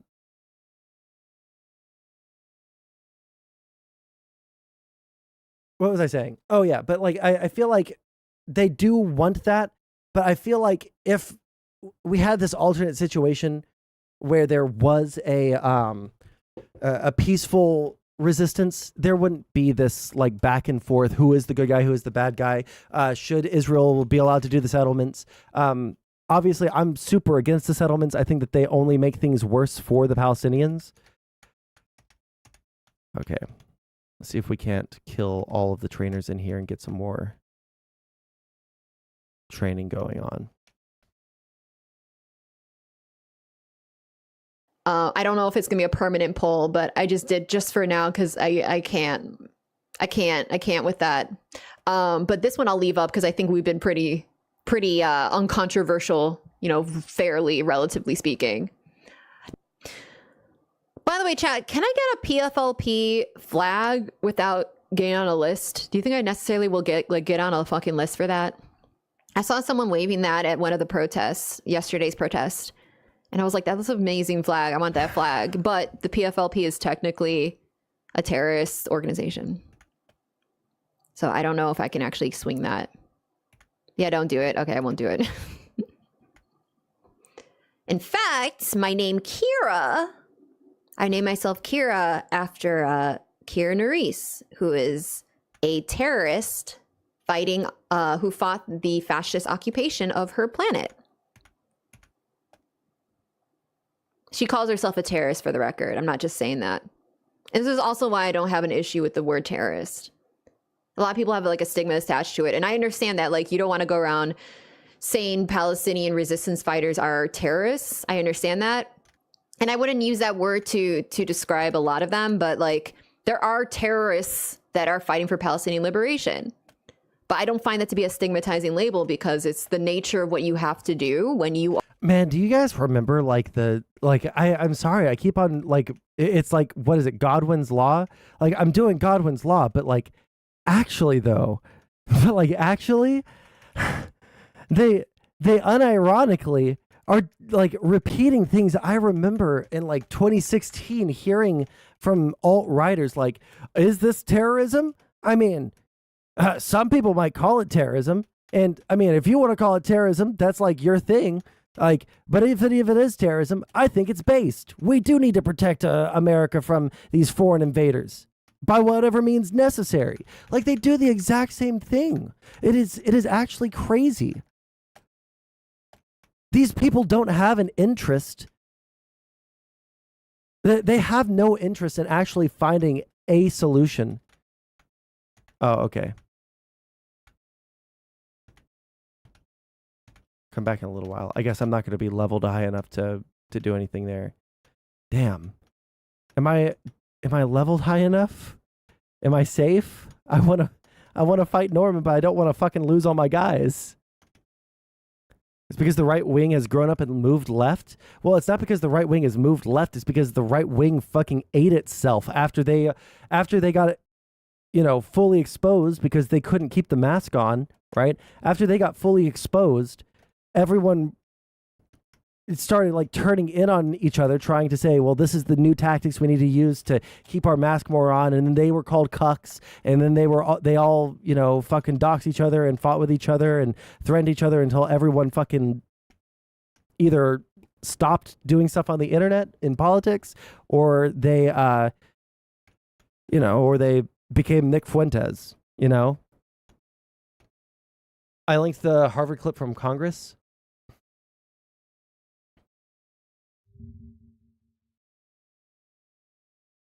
Oh, shit. That is actionable. At MIT, does calling for the genocide of Jews violate MIT's code of conduct or rules regarding bullying and harassment? Yes or no? If targeted at individuals, not making public statements.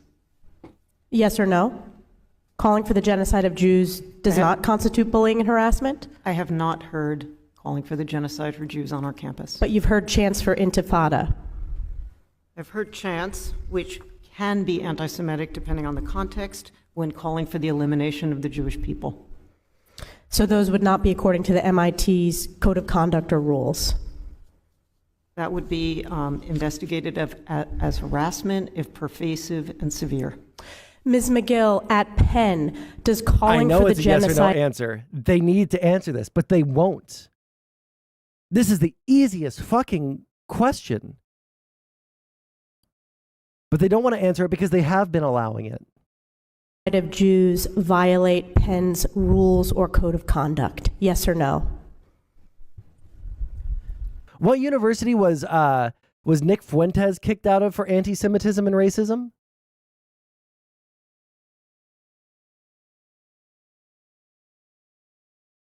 The answer is no. Chill the fuck out. I know that you... Listen, little bits. I know that you like to fucking take the exact opposite position of literally everything that I say on stream to trigger the fuck out of me. But like, we're talking about like literal calls for genocide. Okay, chill the fuck out. If the speech turns into conduct, it can be harassment. Yes. I am asking specifically calling for the genocide of Jews. Does that constitute bullying or harassment? If it is directed and severe or pervasive, it is harassment. So the answer is yes. It is a context-dependent decision, Congresswoman. It's a context-dependent decision. That's your testimony today. Calling for the genocide of Jews is depending upon the context. That is not bullying or harassment. This is the easiest question to answer yes, Ms. McGill.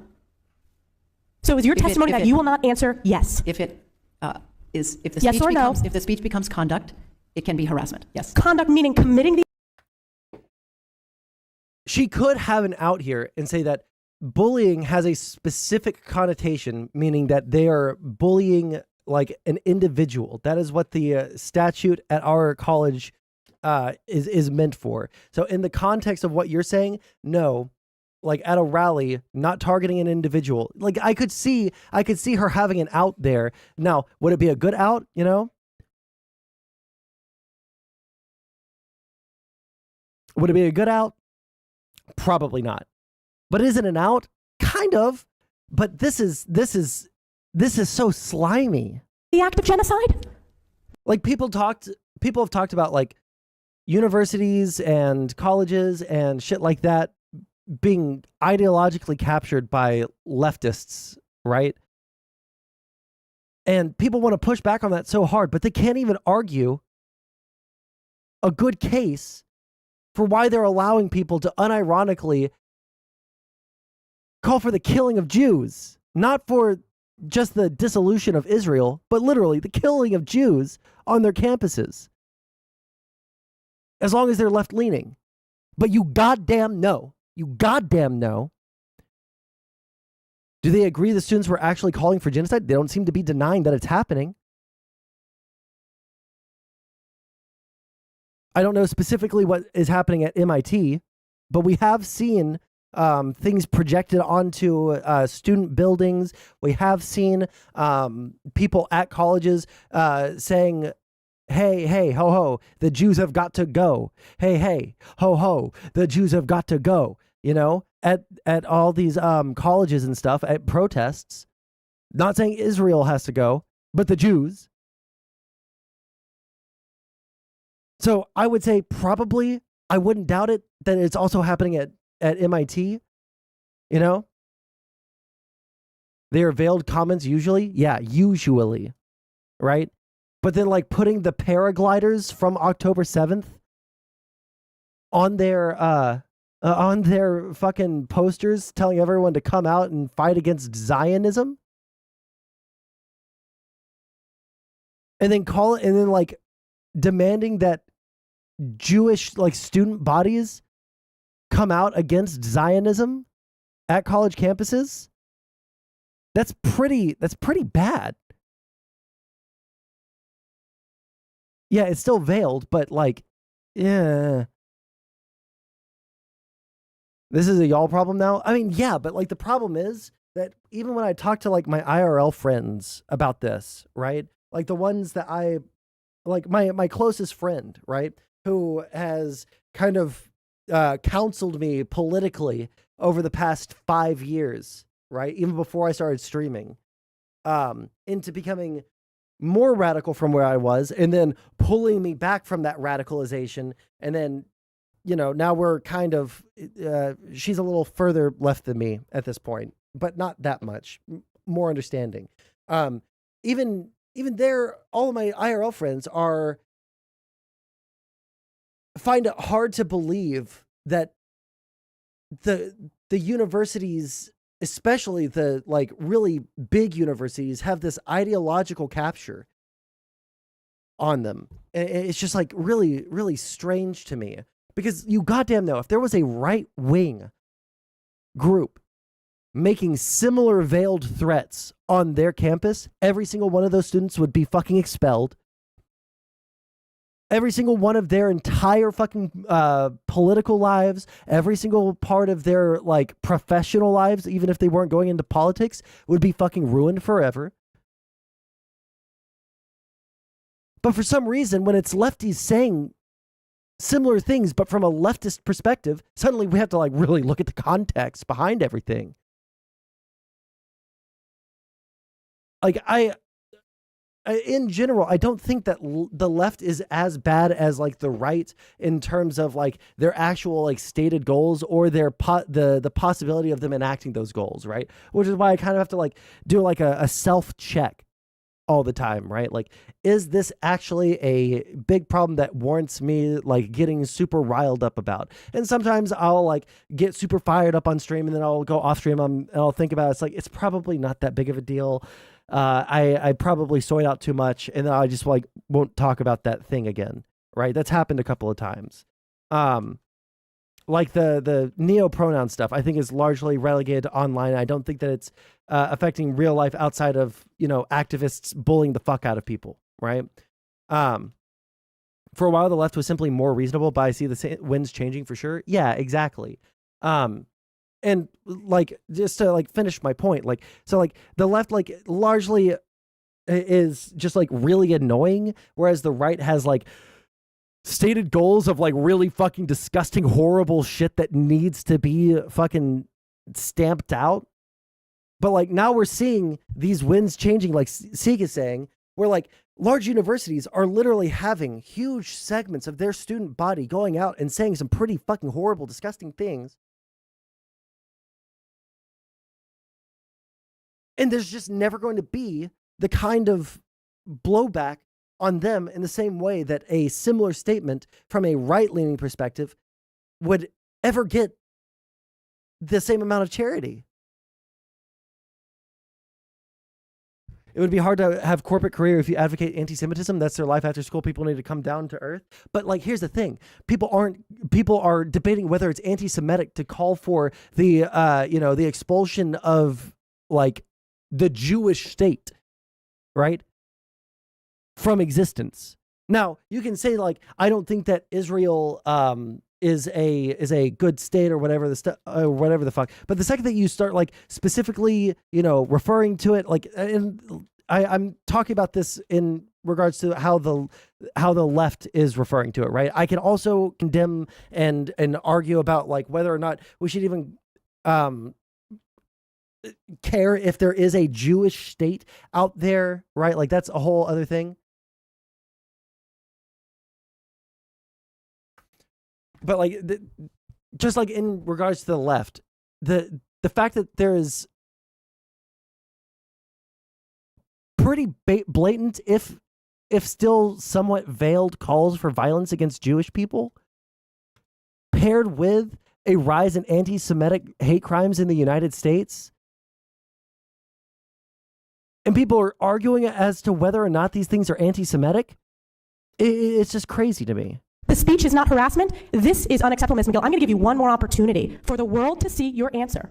Does calling for the genocide of Jews violate Penn's code of conduct when it comes to bullying and harassment? Yes or no? It can be harassment. The answer is yes.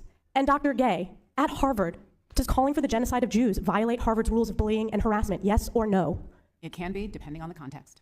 What's the context? Targeted as an individual. Targeted at an individual. See, I could almost give them grace if they said more, right? If they said more and say like, listen, maybe we need to implement something that is more wide reaching for harassment towards groups of people, right? But like in terms of our policy and harassment, it specifically says towards an individual. If they said that, they might have like some leeway, right? It seems like that's what this Claudine Gay person is saying, but fuck, dude, they're not really saying that. They're saying it's context is dependent. And they're not really like explaining what their policy is. So therefore, it just comes off as, well, you know what? If it gets bad enough, maybe we'll do something. It's targeted at Jewish students, Jewish individuals. Do you understand your testimony is dehumanizing them? Do you understand that dehumanization is part of anti-Semitism? Right. Most policies towards harassment are about if it's targeting an individual or group. Right. But I don't know their individual policies for that. If you want to like dig for it, you can and link it. But like, they could just say that. They could just like, use their fucking mouths while they're being questioned by Congress. But they're not. I will ask you one more time. Does calling for the genocide of Jews violate Harvard's rules of bullying and harassment? Yes or no? Anti-Semitic rhetoric. And is it anti-Semitic rhetoric? Anti-Semitic rhetoric, when it crosses into conduct that amounts to bullying, harassment, intimidation, that is actionable conduct, and we do take action. So the answer is yes, that calling for the genocide of Jews violates Harvard Code of Conduct, correct?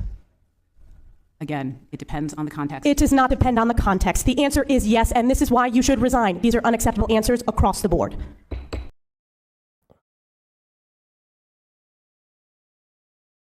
Remember this? Oh, fuck, another link? Cool. We're never going to get through the Kira Chats video.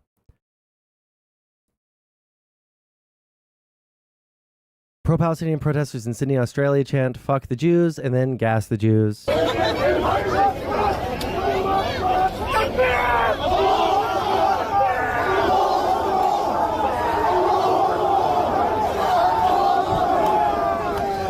That's the ISIS flag, by the way. I'm pretty sure. Yep, this is the ISIS flag, just so you guys know. This is the ISIS flag. This isn't the pro-Palestinian flag. This is a Palestinian flag. This is the ISIS flag.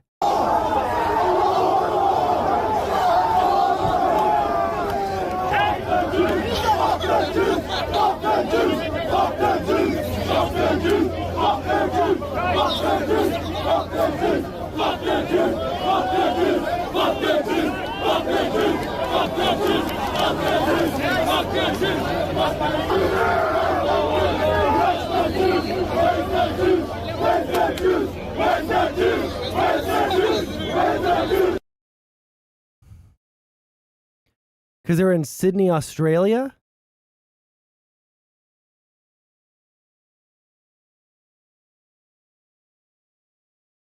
Are an occupied people and have no other choice. But I wouldn't just say that willy-nilly around liberals, because they're going to take that as, so that's evil people thing. They're evil people. And I don't. Yeah, I think terrorists are evil. Sorry. Believe that, as you can tell. About resistance and the terrorist thing. Oh, thank you, Dovahkin. That's so sweet of you to say I'm base. Thank you.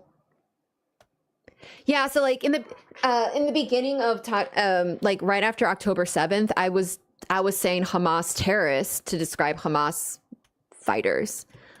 And then I did that for like a little bit on one stream, and then the next day I apologized because I'm like, listen, as much as I might personally agree with the label being applied here, I recognize that there's a moral weight added to it that I don't agree with. So until that's rectified, you know, and until there's like a decent movement to like kind of redefine what it means to be a terrorist in terms of like how we digest it morally speaking, I'm probably not going to use that word. I'll probably use resistance fighters, resistance, militants, soldiers. But terrorists, even if they are being terrorists, I don't think it's appropriate, because I'm always going to be around some liberal that's going to think I'm saying Hamas bad. Oh, apparently Human Rights Watch, which I've already suspected is not great, is biased towards Israel. Just officially, let me say that, put that out there. The Human Rights Watch is biased towards the Zionist occupation. They present themselves as like this organization that is like perfectly neutral, kind of like Doctors Without Borders. They are not, actually. They are biased towards Zionism. They do some good work sometimes, but who fucking cares? So everything I've read from everything that we've been managed to get out of these hostages, you know, that Israel hasn't completely shut down, shows that not Israel, Hamas treated the hostages very well, ate the same food. By the way, people are saying that the Hamas militants treated them well. It was just like proven. It was just proven that they like gave all of the hostages benzos to make them really agreeable right after they got out. Is that not like the most like fucking batshit fucking like crazy shit you've ever heard in your entire fucking life? Food that Hamas, the hostages ate the same food that Hamas ate, which is very important because food is a very much like what you ingest is very much a indicator of like care. So compare that to the Palestinian children, like actual children being kept in Israeli prisons, being fed white or just uncooked rice as their food. What? I would love to see like a fucking like source on that fucking claim. What the fuck? They're just giving them what? Random uncooked white rice? Press X to doubt, okay? Compare that to Hamas eating the same food as the hostages. Also, whenever they could give them medicine, they gave them. It wasn't always accessible because of the whole Israel genociding Gazans thing and blockading their access to any supplies thing. But they gave them medicine whenever they could, healthcare whenever they could. What's another one? Generally just try to emotionally support them by being like kind and supportive to their trauma, and also kept the hostages together. So families were kept with their families, which is again something Israel doesn't do. That is not true. There's a little girl who was released with the first batch of prisoners who, number one, has not spoken out loud. Like she only speaks like this. She only speaks like this. You know? Only speaks in little whispers. And then on top of that, the only word that she learned was in Arabic or phrase was be quiet or quiet down or something to that effect. They separated her from her and her friend from her friend's mom, who was the caretaker of them when they were captured, right? They released the two little girls and then separated the mom from them. So they have no idea whether the mom is still alive. So they're not that interested in like keeping families together. I have no idea what the fuck this is about. There's been several families who have had some people that are released and some people who are not. Does anybody know what EV, what effort value Spindas give? Like off the top of their head? Because I tried to find out, I tried to find a list for what Pokemon gives what EV, and I have no clue where to find that list. Because I didn't find it on Bulbapedia, and I did not find it on Cerebi. But maybe I just don't know how to say it. 50, 65. Okay, it's just a better version of confusion.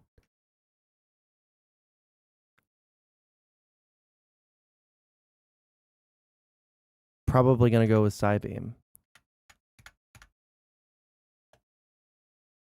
Stunlock, but relevant. Okay. On October 7th, terrorists murdered his elderly employer right in front of him and then took him captive. Jimmy Pacheco spent more than 50 days as a prisoner of Hamas. What am I looking for? So like there's regular values that you can find, like stat values. Oh, 1 second. That are, watch. You have HP, attack, defense, special attack, special defense, and speed, right? But there are hidden values called EVs and IVs, and you can it's Pokemon dependent. So if you go out and you train against a bunch of Meryl in Generation 3, right, and you kill a bunch of Meryl in the wild, then I know that you gain HP EVs, effort values. And I would like to see, since I'm killing so many fucking Spindas, what the EV values for Spinda And now are. he shares his story of survival and his gratitude to God for hostage. As terrorists began their attacks along the Gaza border, Jimmy Pacheco was taken hostage. When I was taken out of the house, I didn't expect them to spare me because I witnessed my employer being killed mercilessly. Jimmy lived in a kibbutz, where he was a caregiver to an elderly man who was immediately killed by Hamas. In an exclusive interview, Jimmy talked about his harrowing experience. I heard gunfire from another house, and I sent a message to my wife back in the Philippines to take care of our children. Hamas asked me if I am a soldier. They set a rifle on automatic and fired beside my ear until the ammo ran out. After that, I heard a buzzing sound in my ears. When our supplies were scarce, they only gave us one pita bread for the whole day. But I didn't eat it in one sitting. I just got a pinch whenever I felt hungry. As time passed, the water supply became salty. I worried because I had a history of kidney illness. When I needed to defecate, they gave me a piece of toilet paper. I didn't use it. I hid it in my pocket so I could eat it. For me, it was food. I would take the toilet paper and dab it on the moist walls. We were about 40 meters below the ground, so it was cold and there was condensation on the walls. When the paper got wet enough, I ate it. It filled my empty stomach as well as quenched my thirst. They also made me clean 7 toilets. I was okay with that because if I did not do it, the smell would get worse. During the first and second weeks, I stayed inside a small prison with a toilet right beside me. I kept thinking and wondering, why would they capture me? It was driving me crazy. Why would they capture me if I didn't do anything to them? I got my strength for my children. I had the strength to eat toilet paper because I needed to survive for my children. I pleaded to God because I was 12 years old when my father died. I prayed, please don't do this to me. Please let me live. Even if I stay here for 10 years, just let me live. After roughly a month and a half in captivity, Jimmy was included in the first batch of hostages released by Hamas. They told us we would be leaving the tunnel where we were held captive. That's when I started to cry. When I first saw the sun and came out from the tunnel, I just knelt down and thanked the Lord because I saw the sun again and breathed fresh air. My strength came from the Lord and for my children. Now I am more mature and stronger in many respects. I want to stay here and keep working, even after what they did to me. I want to provide for my family because I do not want my children to experience the hardships that I experienced when I was a child. And I would like to thank you all for your prayers. Well, it's just an eyewitness testimony. Jesus. I saw this mother and this daughter that were separated when they were in prison. Israel purposely separated them and put them in. Oh, wait, really quick. For the Harvard stuff. Oh, I'm leaking DMs. Oops. Page 52 out of 109.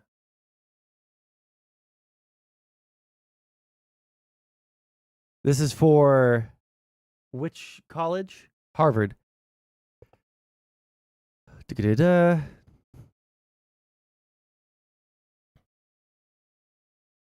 It is important to note here that speech not specifically directed against individuals in a harassing way may be protected by traditional safeguards of free speech, even though the comments may cause considerable discomfort to others in the community. Okay, so they do have a safeguard in here that does say that the context matters.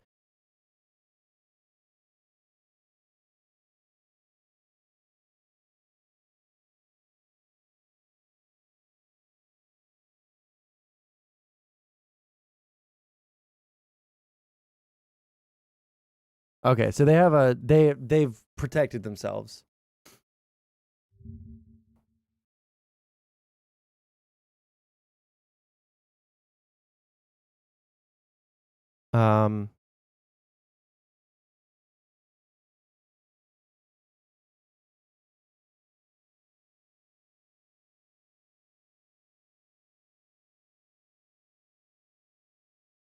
For HP, do Wismer.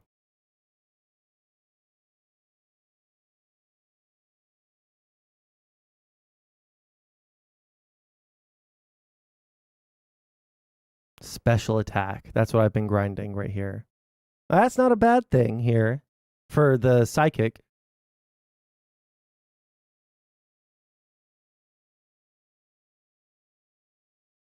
Okay, I'm going to hold on to this link. Thank you, Nair.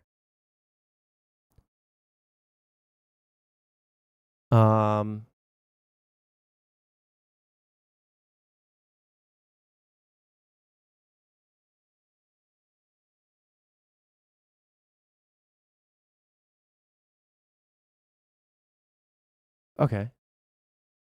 This isn't a bad place to be. In solitary confinement to make sure that they could not have any access to each other and could not support each other.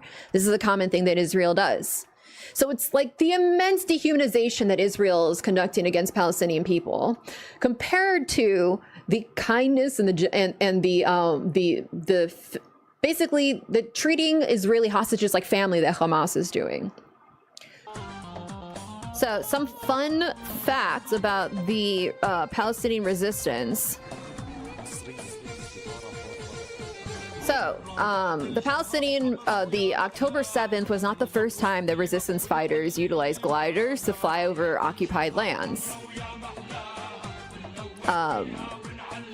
The night, it said, today we remember, this is a few days ago, we remember the night of the gliders operation carried out by the Syrian Arab martyr Khaled Akar and the Tunisian Arab martyr Miloud bin al-Najah on behalf of the PFLP on November 25th, 1987. Our heroes flew into an IOF base. This is so badass, you're going to lose your mind.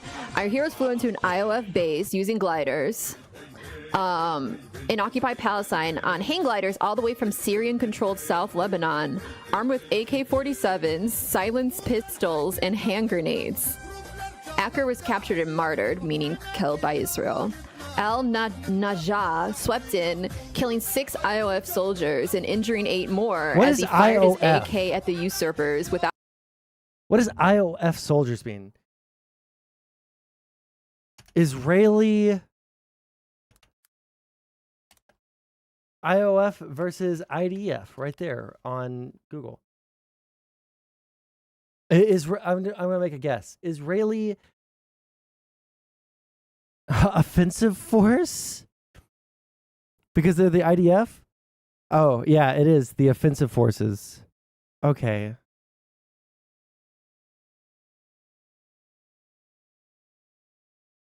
Without mercy and hurled grenades into IOF tents. These martyrs were hailed as heroes, and the slogan 6 to 1 or 6. You know what's really fucked up too is the fact that like you can look at there are people who have been invited to see screenings of all of these attacks in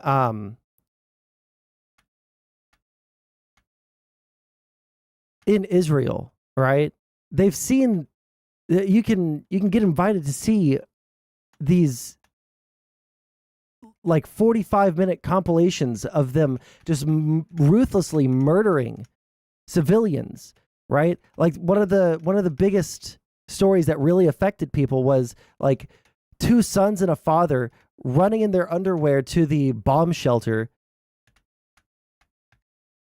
And then what happens to them? Well, they just throw a grenade into the bomb shelter. Throw a grenade into the bomb shelter. And the father like either jumped on it or like stood in between the blast and the children so that they didn't get as hurt. And so the little boys run out and then they like go inside and I think that they murder the 2 little boys.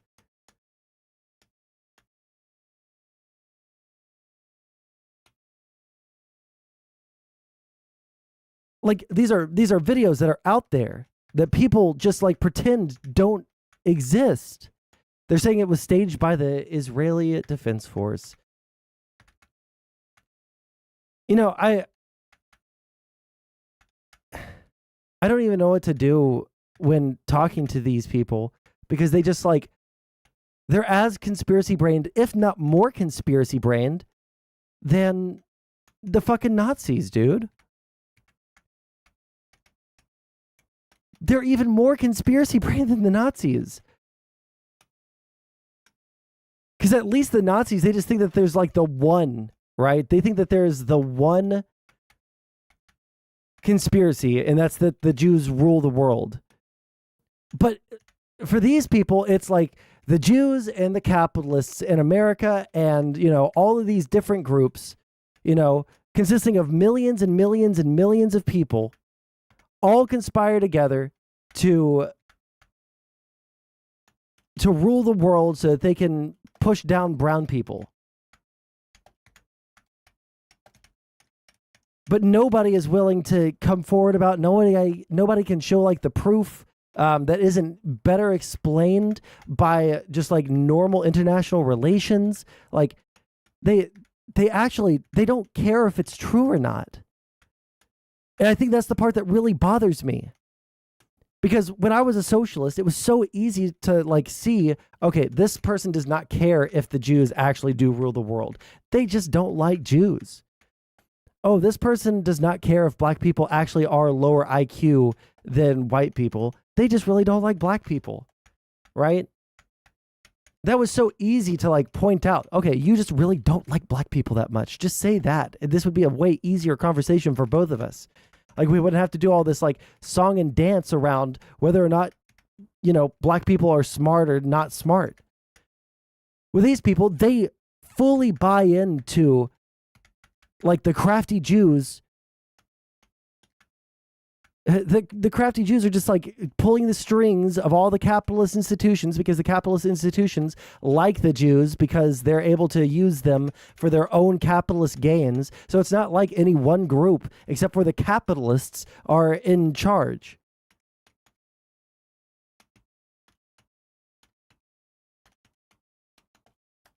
Like at least with the Nazis, it was like easier to just like say, listen, I'm tired of fucking arguing about this thing that we both agree you don't actually believe, right? You don't care if you believe it. This is a post hoc justification for why you're saying these things. Nothing more. 1 became popular among Palestinians mocking settlers in Gaza. This is back when settlers did live in Gaza. And also, I've been taking so much time off from my stream because I have been doing a lot of real life action stuff for Palestine, and that means I. 1 second. Oh, I saw this tweet earlier. 2018 lefties, there is more diversity in a single group than between races. 2023 lefties, race is real. Look at this. Because people are arguing about like whether or not Jordan is essentially a Palestinian state. And it like kind of is. All of the Palestinians, where did they go? They went to Jordan and the West Bank. And then some of them got pushed into Gaza and into Egypt and Lebanon. But the majority of them went to Jordan, right? Vast majority of Jordanians are literally Palestinians. When Jordan conquered the West Bank in 48, they annexed it with the blessings of the Arabs living there. And then he's saying, can you distinguish between Jordanians and Palestinians? And then they link this. It shows like the ethnic, breakdown between, the green and the blue groups, right? And then black is, I guess, everything else, right? Bro. Palestinians and Jordanians are like nearly identical, as are Syrians, as are Lebanese Muslims, as are Lebanese Christians, with slightly more like Middle Eastern in Lebanese Christians. But these two are nearly fucking identical, dude.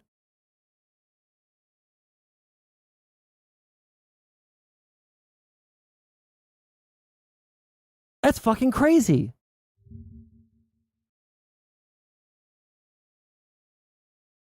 The West Bank as of what year? Oh, is this the West Bank as of like current borders? Because this must be where Jerusalem is, yeah. What is the yellow line? Boundaries of Jerusalem expanded June 1967. Got it.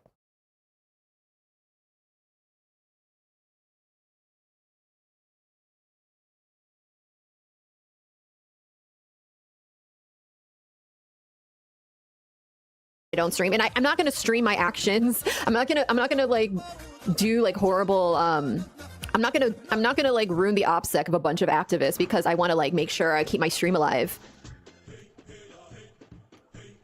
Hold on, is this a song? No. Hold on.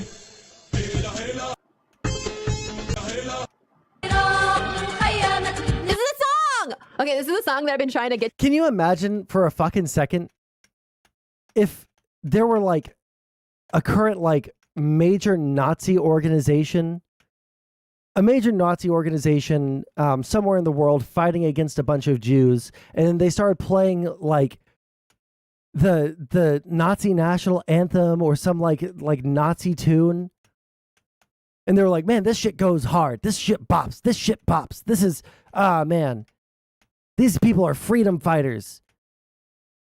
Can you imagine? You to listen to. Okay, what is this called? Is it called a death sentence? I think it's called a death sentence. Oh, I should get the macho brace probably, huh? 5 into the Palestinian tunes. If you want this playlist, it's 5 hours long, so there's plenty of stuff to listen to. Exclamation point music if you want a link. It's very good. Hold on, let me see what I think it's like a people's- PFLP playlist, I believe. The approximately 40-page document, which the Israeli authorities codenamed Jericho Wall, outlined point by point exactly the kind of devastating invasion that led to the deaths of about 1,200 people. It's a sad day when the New York Times is even using the correct language to describe the deaths that occurred on October 7th, and Al Jazeera is not. Al Jazeera keeps saying Hamas killed 1,200 people. They keep saying that, and it's pissing me the fuck off. Stop it. Stop saying that. That's not true. And not only is it not true... Do Nazis have original music? Yes. Are you kidding me? There's like, there are memes that you can just like, you'll just like randomly come across some memes on YouTube that have like the Nazi Germany national anthem, or like or maybe it's not the Nazi Germany national anthem. Maybe it was what do you call it? Fuck, I can't think of the word. The Wehrmacht?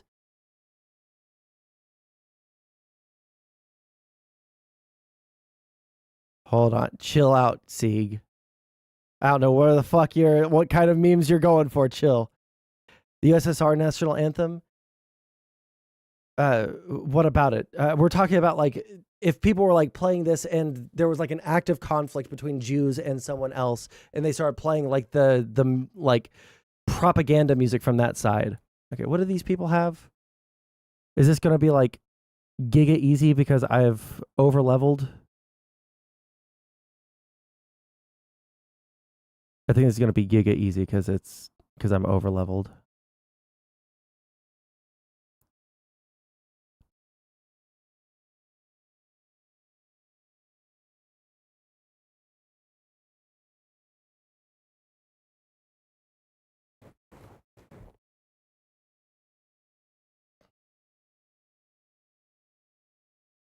Don't play on stream. Okay, I'm muting stream audio. What is this? Oh. Yeah, I've seen that.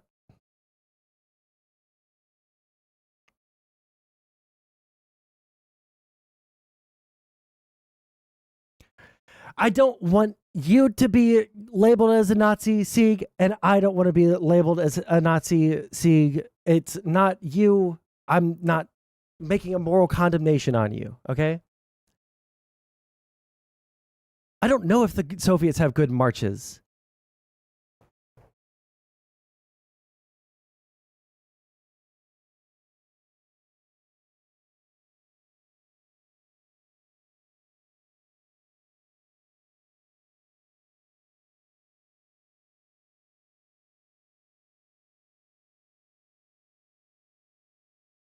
It was literally the deadliest day for Jews since the Holocaust.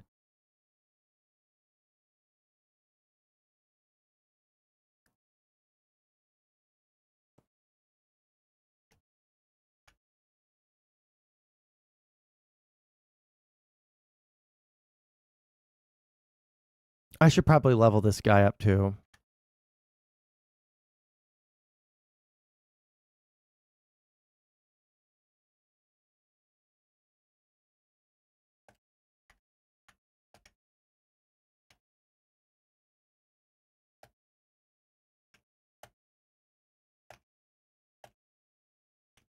They literally targeted Jews.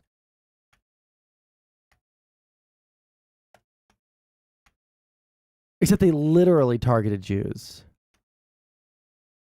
Oh. Desktop still on mute. Sorry about that. Man, this is going to be a nightmare for the editor. Holy shit. Sorry. Okay, I also don't know how much more of this I can take. So dismisses, takes so much offense. I'm not Jewish, to be clear, but like I still, as like a person, take so much offense to the framing that it was the deadliest day for Jews since the Holocaust. Which it was the deadliest because day. That implies it's literally so much, and also dismisses so much. This isn't like a country full of Jewish people and also tons of other people, and specifically Jews were sought out. This isn't a plan to specifically genocide Jewish people because they are Jewish people. Like, if you were insisting that every Jewish person on the planet needs to move to one spot, and then that one spot, you besiege and terrorize and genocide the indigenous people for decades and decades and decades, and then those indigenous people fight back. You cannot claim this is just like the Holocaust. They're targeting Jews. It's such bad faith framing. I hate the framing. I hate it so much. I hate it so much. Hey, Squidditor. What's up, by the way? It automatically makes it seem like the attack was anti-Semitic. Yes, correct. Which is something that people keep repeating. I wonder why. Like, Israel, you're the one that insisted Jews live there, and only Jews live there. Like, they don't know anything about the history. That's not Palestine's fault. That's your fault. You're the one who did that. It's not like Palestine collected all the Jews and put them there and then attacked them. You put them there and then armed them and then had them genocide indigenous people for decades. Ugh. At least if it's embedded in Discord. I don't think it is ever embedded in, like, typically the TikToks that I see in Discord are like, actually, I don't know. I can't speak to that. If the colonizer was someone else, it would be the same fucking reaction. Exactly. It'd be the same fucking reaction. 100%. I should read it. I think I saw an article that said something in the header that was akin to what I just said, and I should read it because I wonder what it says. I wonder if it'll be nice and cathartic to read. Even if they want to make the claim that the IOF is responsible for many deaths of Israelis that day, Hamas only takes responsibility for 300 deaths that day. Can I just make an announcement before we continue with this article? Because I think I'm gathering what this article is about, but we're gonna I just want to get the details of exactly, at least according to the New York Times, how deep their Israel's denial has went and what it led to. But I'm seeing a lot of parallels. Okay, I'm gonna back up and not say the scathing remark I was about to say. I will say, like, Hamas is not known for like lying to people about what deaths they cause. They like proudly own up to killing people when they do. They will be like, or they'll be like, yeah, we kill people, but that wasn't our objective. But they will actually, like, okay, so listen, I'm not an expert, but my rudimentary understanding of Hamas, and I'm trying to become better and better about understanding them, is that they are not like ever trying to spin any of their shit. They plainly admit what they do. Not trying to spin their shit. They fucking literally ran cover for another jihadist group for bombing a hospital on their own soil. What do you mean they're not trying to spin shit? They gave people benzos after they left their custody so that people wouldn't see them, as like being, like super friendly with the terrorists. So they would be more suggestible. What do you mean they're not trying to spin things? They have their own media apparatus that refuses to acknowledge that, children were murdered. Plainly admit when they when something fucks up, say what you will about them, but they're not like the type that go around lying about what they've done.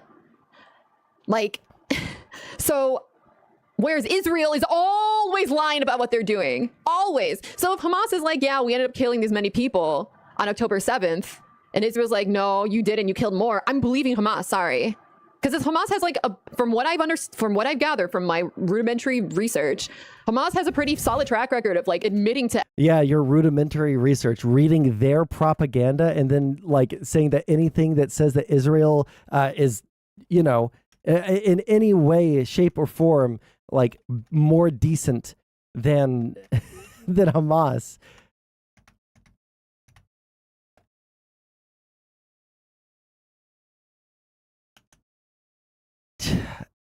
It's just like so fucking disgusting, dude. Yeah, Twitter headlines. And taking responsibility for every single death.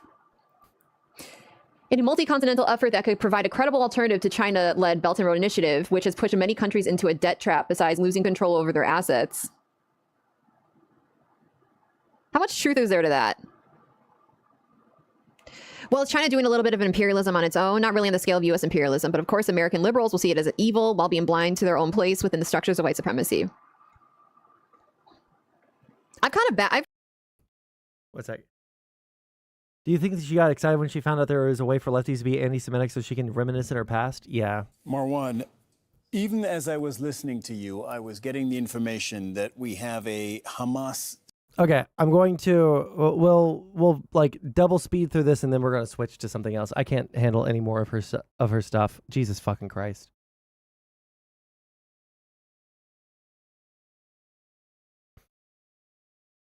Statement that has just been put out, and so I'm glad that I'm talking to you because I'd like to read it together and then get your reaction to it. Here is the statement. Hamas has rejected allegations that it committed crimes against women and children. This is the quote. Some Western media outlets continue to spread Zionist slander and lies about our Palestinian people and their resistance, which falsely and slanderously promoted allegations that members of the Palestinian resistance beheaded children and assaulted women without any evidence to support their lies and claims. Hamas strongly condemns the baseless allegations. Marwan, let's talk a little bit about this. This is significant because those accusations are something that have grown louder and louder over the last few days. Now, Hamas is clearly owning up to the fact that it deliberately killed, hundreds and hundreds of Israelis. But it seems they're saying there's a red line, and that we did not do. Okay, so let's start with the latter part. There is no doubt, according, again, to the two scholars we just heard on Inside Story, that Hamas is in breach of international humanitarian law, that the way it took its action in Black Saturday against Israeli civilians and so on and so forth is in breach of international law. There is no doubt about that. And it could be defined as a terrorist act. Did it behead children and rape women and so on and so forth? No, because the news that first came out from the Los Angeles Times have already been retracted. So now it's just being used as fake information on the web. And of course, as you know, the web, especially under Musk, you never know how it will multiply and mutate throughout the world. But clearly there was no beheading of children and there is no such thing.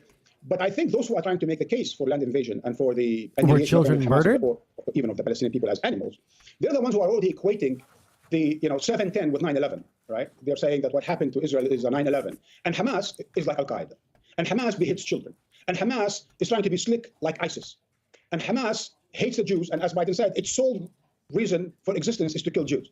So already there is a demonizing process by Israel and its pundits and its neoconservative allies in the United States and elsewhere to make the case for a repeat of the 2003 war or the 2011 invasion of Afghanistan, basically saying that Hamas is something that the United States has already experienced, and we know what the result is, and hence there is no diplomacy or peace with Hamas. Hamas has to be dismantled, and it has to be defeated, and it has to be ended. That kind of comparison is, first of all, wrong. Second, it is sensationalist. And third, it will lead to the wrong decisions. Because Hamas, unlike Al-Qaeda, unlike ISIS, and so on and so forth, had a very particular nationalist agenda. And it never acted outside of the borders of Palestine. It doesn't have an international agenda. Hamas has always functioned within the parameters of historic Palestine. And even though it did take actions that are certainly could be defined as terrorist actions, this is a nationalist movement that used unsavory tactics, but they always stayed within the logic of resistance against what they call their occupiers of the past 55 years. And Marwan, I think this is a really interesting and important point because Hamas has not spoken that much since the beginning of this war. And what they have said, their statements so far have been about military things. The bombardment of Gaza, they publicly said that they would start killing people that they're holding captive if civilian targets in Gaza were hit without prior warning. That has been their communication so far. This statement, the one that I just read you and that you've been talking about, tells us one very, very simple thing. In addition to everything you've just said, that Hamas cares about its public image. Yes, they have killed hundreds of people, and they clearly own up to that, but they're not denying it. And they have claimed responsibility for that attack. There is zero doubt about that. But they care about their public image. Absolutely. This is a nationalist movement that prides itself of being, the protector of its people, the representative of its people. Let's not forget that back in 2006, they won the legislative elections, and they have remained popular, although they're not as popular in Gaza, but they are more popular in the West Bank. So the fact that their leaders have sacrificed once and again, and they spent decades in jail, it's still appreciated by a certain segment of the Palestinian people. I'm not sure all Palestinian people support the action of last weekend. I'm not sure how many do. We haven't conducted any surveys. But I'll tell you what it is in the eyes of Hamas and its supporters. This was a collective suicide attack because all 1,500 Hamas fighters that went in did not leave. Right? They're all being killed. So this is in so many ways a collective suicide attack that took with them more than 1,000 Israelis, which is all in by itself is just, of course, horrific and tragic. But at the end of the day, they have not bombed Israel from the air. They have not stayed. Oh, so because the bombs didn't drop from the air, now it's not a fucking terrorist attack? Shut the fuck up. 1 second. I accidentally closed out the wrong tab. I have to go back to Petalburg Gym.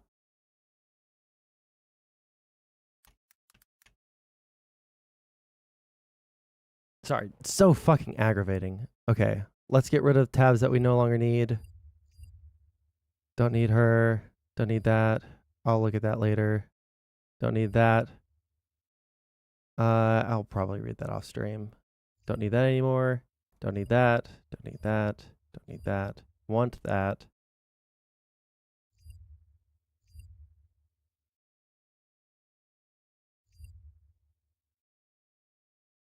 All right, Venezuela.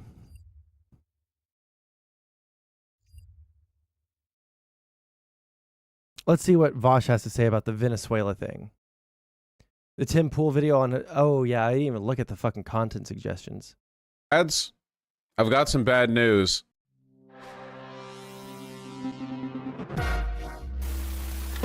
You know how politics is an ongoing battle between the nothing ever happens lads and the it's finally happening lads? It might be happening. Venezuelans lined up on Sunday to cast their votes in a referendum backed by President Nicolas Maduro. On the ballot, potentially oil-rich territory, and a gauge of support from Maduro's government ahead of a planned 2024 presidential election. The referendum deals with a border dispute with Guyana and includes a question about rejecting the right of the International Court of Justice to determine which country the territory around the Essequibo River belongs. Maduro encouraged voters to approve the referendum as he cast his ballot Sunday. In April, the court said it had jurisdiction, though a final ruling could be years away. Venezuela has said the issue should be resolved by the two countries, while Guyana requested a court to halt the referendum. On Friday, the court ruled without expressly forbidding the vote. Both parties shall refrain from any action which might aggravate or extend the dispute before the court. Political analysts told Reuters... I love rulings like that. Yeah, basically, Venezuela has for about 120 years now said that they own about 2/3 of Guyana. You know, the last time they actually controlled this territory, like this is some like Ottoman Empire shit. Okay, this is a territory. It's really strange to me how people want to like, you know, they want to make all these like moral condemnations of. They want to make all these moral condemnations of the U.S. Like every time that there's oil, they want to go in and they want to fight, you know. But like, bro, do you not recognize that? Oh, there we go. Whew. That was scary. Do I want counter? What would I even...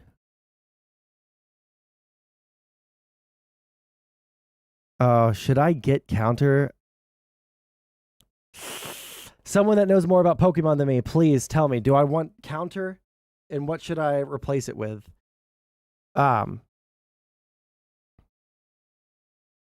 I ask your opinion on this tweet? Yeah, go for it. I haven't even barely gotten into this.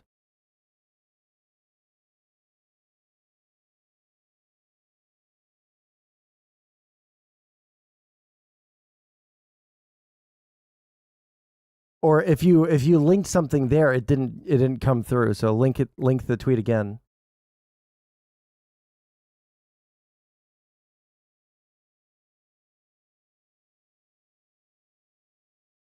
It's not woke if it's Laura Croft and she has huge boobas. I think that's how it works. No, they get really angry when there's like a female in a character in a video game at all nowadays. Like, I mean, the GTA, I haven't watched the full thing, but I've seen screen caps of the GTA trailer, and it's like women twerking and shit, and they're all fucking upsetty spaghetti about it. All right, I'm giving you about 10 more seconds to link the tweet, Drazdy. Otherwise, I'm just continuing to watch the video.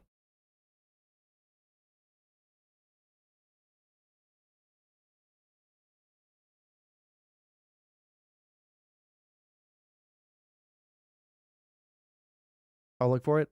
Oh, why would you ask me if I will give my opinion? Don't even Territorial claim that they've held for a long time. It's at this point completely illegitimate. Like it would be like a country arguing that because of the time from like the Ottoman Empire, that means they actually technically own. Like to make it clear, okay?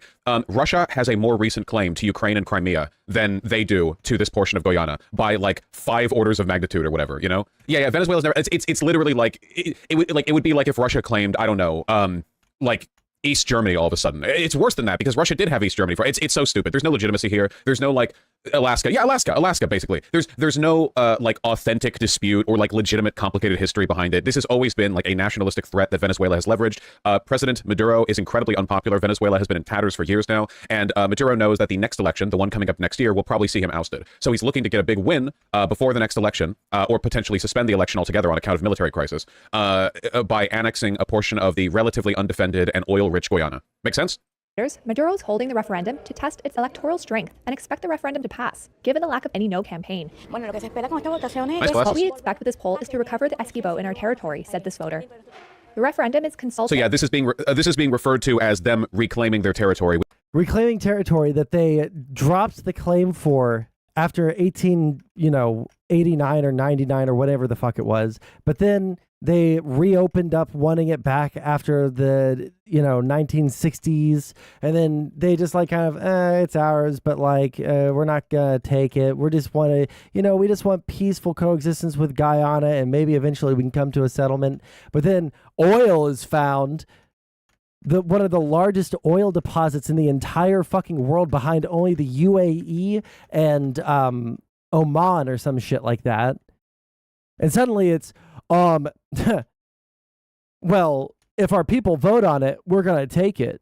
Like, bro, shut the fuck up. You only want it because they have oil. You only want it because they have oil. That's where all this claim is coming from all of a sudden.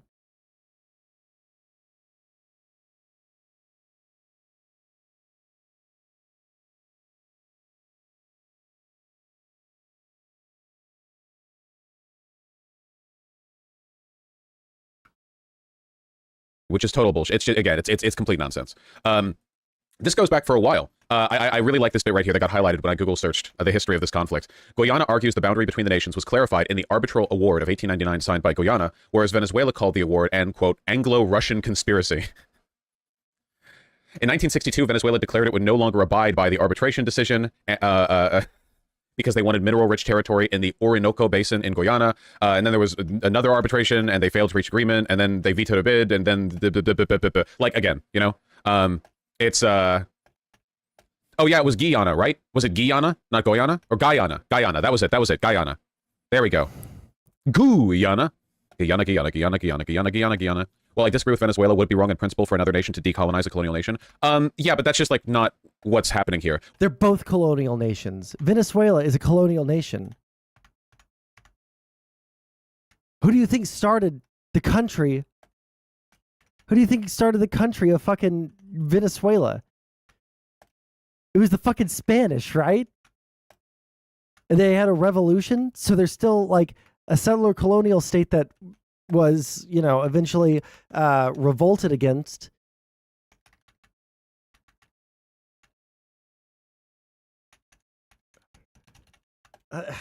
We're not talking about like, I don't know, like South African regions like uniting against colonial oppression or whatever. Guyana isn't like a perfect country or whatever, but it's more democratic than Venezuela.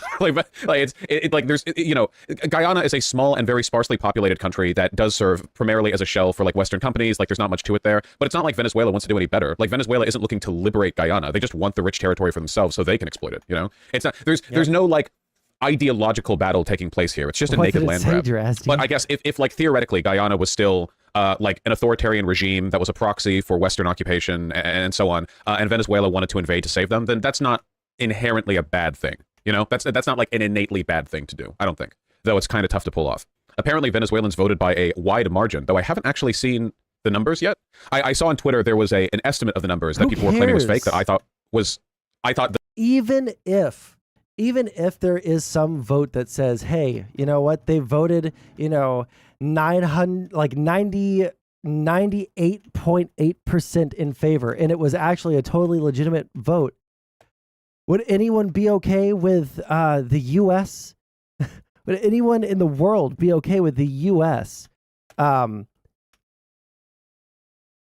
through voting to annex Mexico, or at least like all of Mexico all the way down to like the very bottom of their peninsula, because we voted 98%? Well, they said they voted 98%, They said, like, at that point, would they accept that? No. Or Canada or any other country that we border? No one would fucking accept that because that's fucking ridiculous. the fake numbers were real in the sense that I thought that was what the government reported, but it turns out they were estimates, so that was incorrect. I don't think the actual numbers have been put forward. So, you know, I don't know if the vote's faked or whatever. Lula seems to be taking a pro-peace position by saying he recognizes the 66 agreement, which is an agreement that says the conflict needs to have a peaceful resolution. Yeah, I guess it's really a matter of whether or not, like, is Venezuela going to do anything? Is this just, like, bluster on paper? Are they trying to start shit so Maduro can, like, have a tussle, you know, a sort of verbal spar with the other people involved? Will there be an invasion? Will there be intervention, you know? What's going on here? I don't really know. It's kind of hard to say until, you know, they actually mobilize forces. Brazil is taking this at least somewhat seriously because they've already mobilized troops on the border. France could get involved. They have 2,000 troops currently stationed in French Guyana. Is this Guyana, or Guyana? Okay. Guyana. What's the pronunciation of this one? Yes, French Guyana. Okay, same pronunciation, different spelling. Fantastic. No, this one's Guyana? Isn't it Guyana? I'm just going to say it randomly every time. Let's let my brain decide, okay? I don't think the French would get involved. This seems like really messy. Also, 2,000 troops is nowhere near enough to meaningfully contest any territorial claim made by Venezuela. I mean, Venezuela's army is a lot larger than that. I'm not sure. It doesn't matter. They're not real countries. That is true. They aren't real countries. Colombia could get involved. I doubt it. French Guyana and Guyana are two different things. Yeah, I know. They're different countries. French Guyana is legally part of France. Yeah, it's like a colony, right? French Guyana is not a country. French Guyana is France. Yeah, it's like a colony, right? It's Guyana and French Guinea. What? Shut up. It's like the Hawaii of France. Oh, I'd love to go to the Hawaii of France. No, it's part of France proper. Here, let me check. Is Puerto Rico a colony? I mean, at times and to an extent, it depends on the specifics. I don't know much about French Guyana. I acknowledge this gap in my knowledge. It's not a real country. French. Guyane. Guyane, really? Really? There's an A at the end, and that's what we're going for. Guyane. French Guyane. Okay. Guyana, Guyane. It's really? the French pronunciation. Go What's to the population the here? English. 301,000. Oh, isn't that more people than Guyana? An overseas department of France located on the northern coast. And Guyana.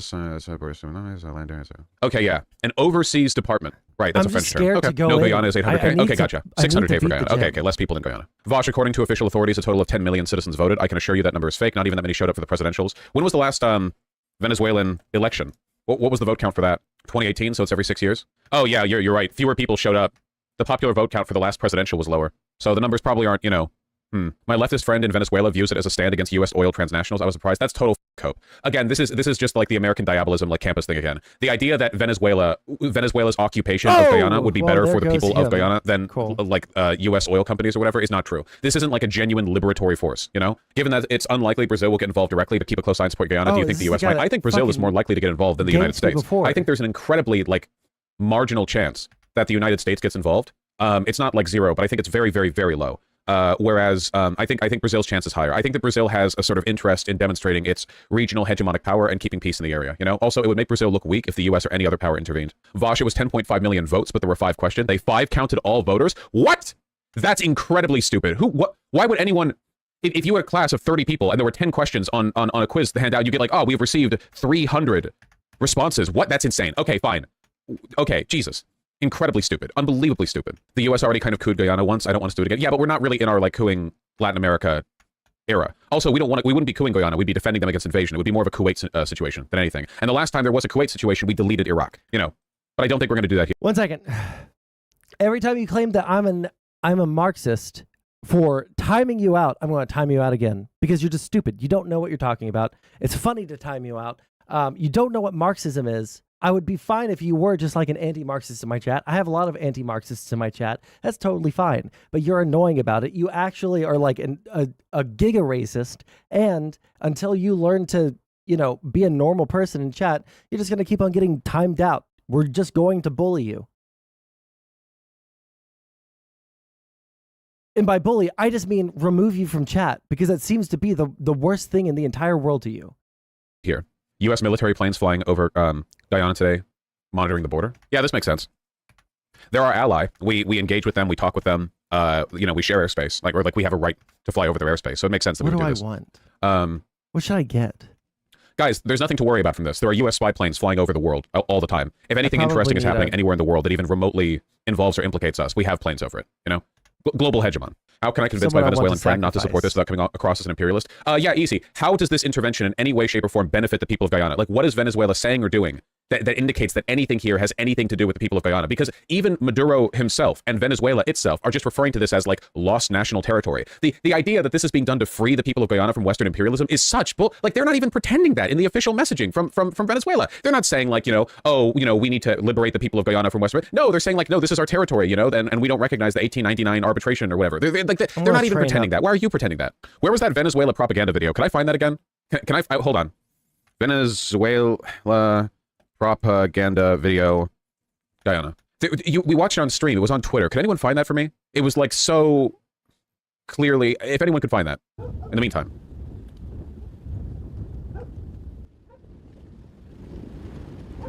Pretty tree.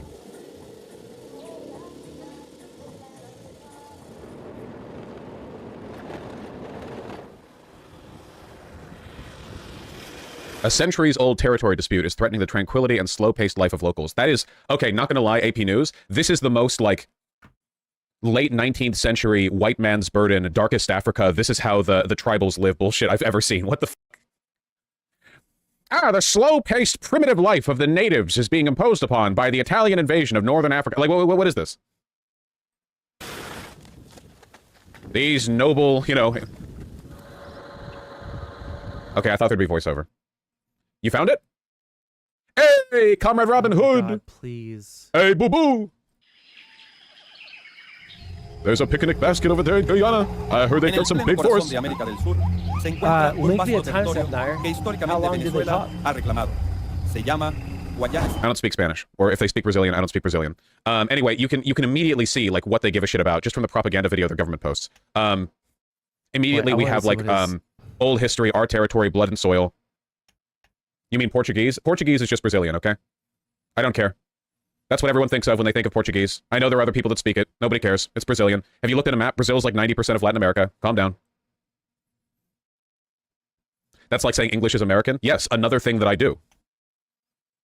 Esplendoroso. En el Esequibo hay una mezcla de culturas aborígenes, africanas y europeas, que reflejan la huella de su verdadero origen. God, I wish I could Hoy, speak whatever más language que this is. nunca, debemos defender nuestra integridad territorial, que debe ser preservada y valorada por las generaciones presentes y futuras. Whatever ancient language this is, whatever lost language. La fuerza moral y en perfecta fusión cívico-militar, nos mantenemos movilizados. Oh yeah, I remember. The goddamn mother... like naval cum shot that has a sailing vessel in it. Nos mantenemos movilizados y alertas en defensa de nuestra Guayana Esequiba. Tenemos un compromiso con la patria. El Esequibo es nuestro. TBH, given Guyana is the only South American country that criminalizes homosexuality for them. Is that true? Countries that criminalize homosexuality map. Oh shit, no kidding. All right, boys. New liberatory force to ally with. It's time. Maximum punish life. Why wouldn't they so invading someone if they annexing their territory is fine if they're anti-gay? Like, listen, I love the gays, okay? I love the gays. But I don't think I would ever be such a fucking retard as to just like say, yeah, no, since these people don't agree with me on gay people, I'm going to say that they can just get, hold on, we're going to, oh, you know what?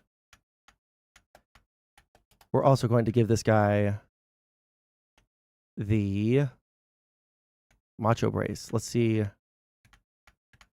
Give.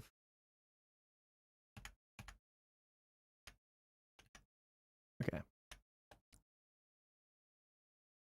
You're not a Marxist for timing out. Scratch a liberal, a fascist bleeds. If you reject fascism, you reject liberalism. And if you reject fascism and liberalism, you are but a Marxist.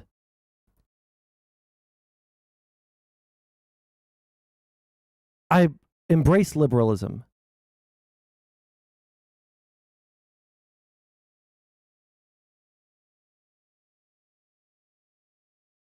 If you reject fascism, you reject liberalism. Fascism is literally, in part, defined by its rejection of both Marxist and liberal values.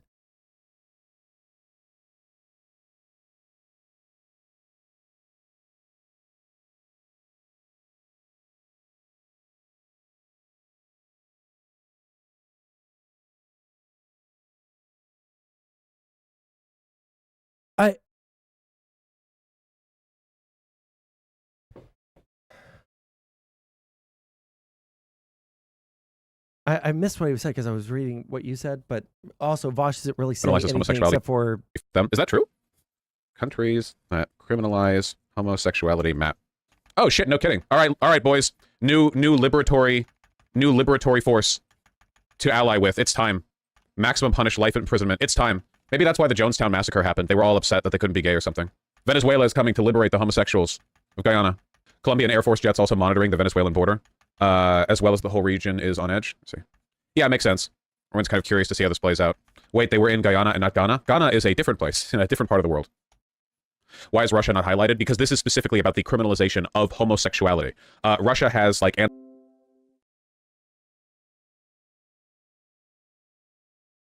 Are we back?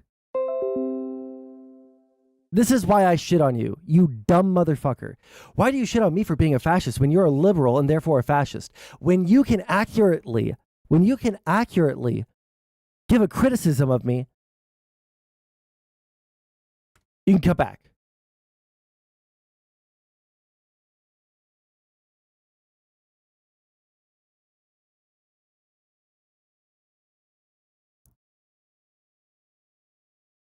Law. Which one? Here we go. Supreme Court bans LGBT movement as extremist. Sorry, this is still not criminalizing homosexuality. This is really bad, but again, this is specifically about there literally being a law on the books saying it is a crime to be gay. That's different. I know that, like, Russia's basically playing like, I'm not touching you with those laws. You know? Like, Russia's basically legislating around that. You know, they're building a wall around that. Check the liked tweets of the Guyana president. Uh-huh. So, I can't show this on stream, but the most recent liked video, tweet, whatever, from Dr. Mohammed Irfan Ali is a video of a guy dancing with his entire ass out, no underwear, looking pretty caked up, TBH, in what looks like some kind of party or celebration. Is this actually the official account? It's followed by Lula da Silva, but it hasn't tweeted in like over a year. But it's followed by Lula da Silva? Is this like his private account, but then there's like an official Guyana president account that he tweets from, kind of like the whole Biden versus White House account thing? Is it gray? Check if it's official. It is, and it's followed by Lula da Silva. All right, I have no explanation for this, apart from perhaps that homophobes love cock. Cool. Link it. I want to see the ass. It's been linked in chat. So anyway, what's the conclusion we're arriving to after all this? We support the Venezuelan people in their liberatory movement to free Guyana's people from the tyranny of homophobia. Is that what we got? Is that the conclusion that we're drawing at the end of this? Okay, very nice. Is that literally like this entire video? Dumbass. Please. Why would a propeller need wings? Idiot. Criminalize same-sex intimacy. The only times you ever hear about the This has nothing to do with the actual fucking thing. Oh my fucking god, what a useless fucking video.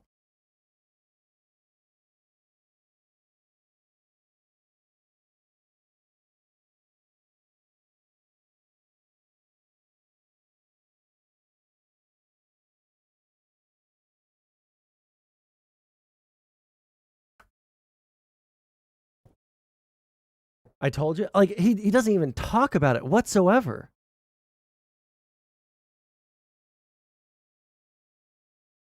Okay, let's go back to here. Let's find his talk with Lonerbox. Let's see how that's going, because he doesn't know anything about Israel-Palestine.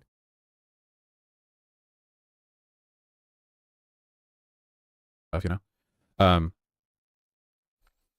you should talk to Lonerbox more. He has the best takes on generational trauma. Palestinians. To be clear, I want what's happening right now in Gaza to stop. I don't think it will, but I don't. Israel gets. And it's only been they're weak. You know, like. But like, that's a guy thing because they're all doing sort of. Vouch. Wait, no. We meet Lonerbox. Hey. How you doing? I'm all right. I'm sorry. I'm gonna have like sporadic coughing fits all the way throughout this conversation, so I'll try my best to mute. Oh, so you're not all right? What's up? Oh, no, I had like a flu like last week, and it's just 2 weeks ago, and it's just lingering. Oh, I'm sorry.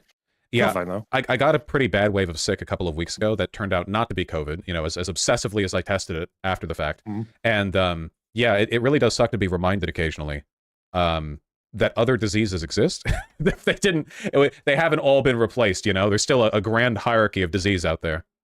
And I was kind of hoping one would just knock out the others, but fuck me, yeah. I don't know. Yeah, they're not on our side, it turns out. I had to ask you. I still have these really strong memories of playing video games and watching you on the other screen with a tank top and a fucking neck beard, and now you've become like probably the most dripped human on like all the internet. What happened? Was that like a conscious decision? Did you ask someone for help? What happened? Sincerely, it's just like the autistic special interest shifts with time. You know, like what what you're specifically going for at any given point in time and what you're obsessing over. There's a a Twitter account called Die Workwear that I like a lot, and he talks about like formal men's fashion, which I don't care that much about personally. It's very sort of bourgeois, coded at least. Oh and, my god, shut the fuck up. But I guess I like the principles in action, so. What are you supposed to do there? I don't often see autistic people with that particular special interest. I feel like autistic people, from my experience, just like care the least about that kind of stuff. Which is interesting. It's definitely been a lot of fun, though it's led to me making some decisions that chat's probably going to roast me for when I get to them. I bought a designer wallet the other day because I've been using the same like extremely worn out wallet for like a decade now, and it's one of those, well, you only replace it once a decade, so you might as well live big kind of things. But midway through making the decision, it was like, well, hold on, wait, will I be judged for this? But I deserve to be, so that's okay. I've never heard of a designer wallet. It's like one of the ones that just like flick it and then it's like snap. Especially because he's been trying to ingratiate himself to Western leaders, with like the whole dollarizing the economy stuff, and then to immediately go over the settlements. And then I didn't have Israel, Palestine, socialist aligned at least. And since then, since actually winning, I think it seems he's been a little bit more conciliatory. So I don't know. Maybe there's hope for peace yet. As for Israel, Palestine, I guess I caught some of your thoughts from that debate that you had, and maybe just like a few other stream clips here and there. I don't know. Do you want to know where I am first? Was that yeah, for sure. Well, I watched a few of your streams. Well, not all of them. I watched portions of them. You were really getting into it, and then I thought, yeah, I should go back and revisit this when I have time, and then I didn't have time. So this is like kind of me getting a sort of distilled info dump, which is absolutely what I'm here for. Yeah, kick it. Yeah, I think there's quite a bit. There's like a bit of historical precedent for it. In some ways, not at all, right? I think if you told me before, I wonder if Lonerbox has seen any of the fucking crazy things that Vosh has said about Israel Palestine. Like, what was the video that it was the debate versus the ultra libertarian guy yesterday or the day before, where Vosh literally doesn't know a goddamn thing. He doesn't know a goddamn thing about the conflict. He just doesn't. Yeah, the Rand Paul enjoyer. I would love to know if he's seen that shit, because it's just so unbelievable to me that someone could be so confident while being so fucking stupid on a topic,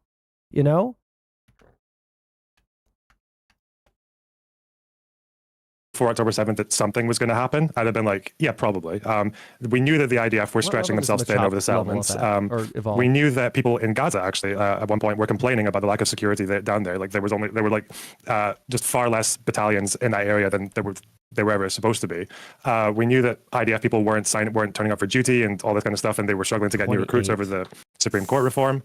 I don't know if I'm patient enough to level them up. And even Hezbollah were firing pot shots earlier in the year and saying that like Israel's in trouble, they're weak, the fall is coming and all that shit. But yeah, like so something happening was not surprising, but like to that level and that level of security failure, I think this is I'm pretty sure, I haven't been able to find anything contradicting this, is that this is the first time ever a Palestinian militant group has ever been able to capture territory and hold on to it for any period of time. They've captured like a building once or twice for a few hours, but like not actually like a piece of Israeli land, Other Arab states have done that for brief periods, but never Palestinians, like not even in the 48 war. Like that's how unprecedented that was. The attack was pretty, I remember hearing about it. It was late at night, and I already done a stream that day, and I'm famously lazy, so I don't want to do two. But then I saw it was like Hamas attack or something, and I saw like, oh, okay, wow, Hamas attack, that's crazy. And then I saw like, no, they actually captured a settlement, and it was like, oh, okay, all right, I guess it's on then. And it's only been fun since. And just that whole concept that you're on the live UA map and you're seeing like different shades of red on Israeli territory. I was like, what? Yeah, it's insane.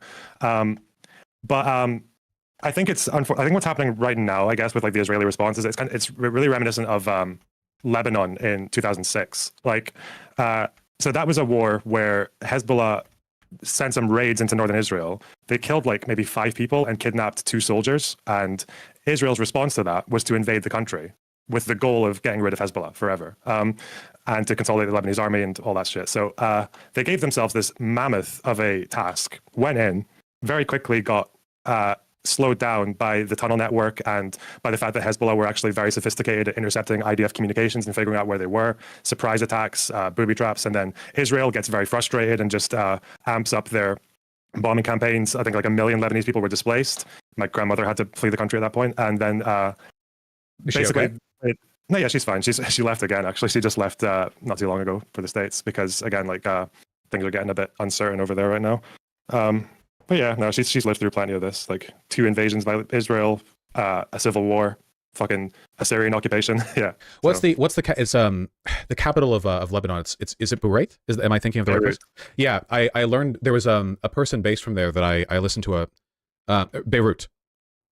Right? Yeah, where I learned a lot about it, and it was really, really interesting. There's a lot of economic asymmetry in Lebanon that I wasn't really aware of before listening to that, about like the relative wealth and history of the capital and sort of the political shift towards like relative incompetence and inability to deal with the country's issues, and Hezbollah kind of runs rampant, and yeah, the port explosion and how that never really got cleaned up properly, and there's still broken glass all over the city, that kind of stuff.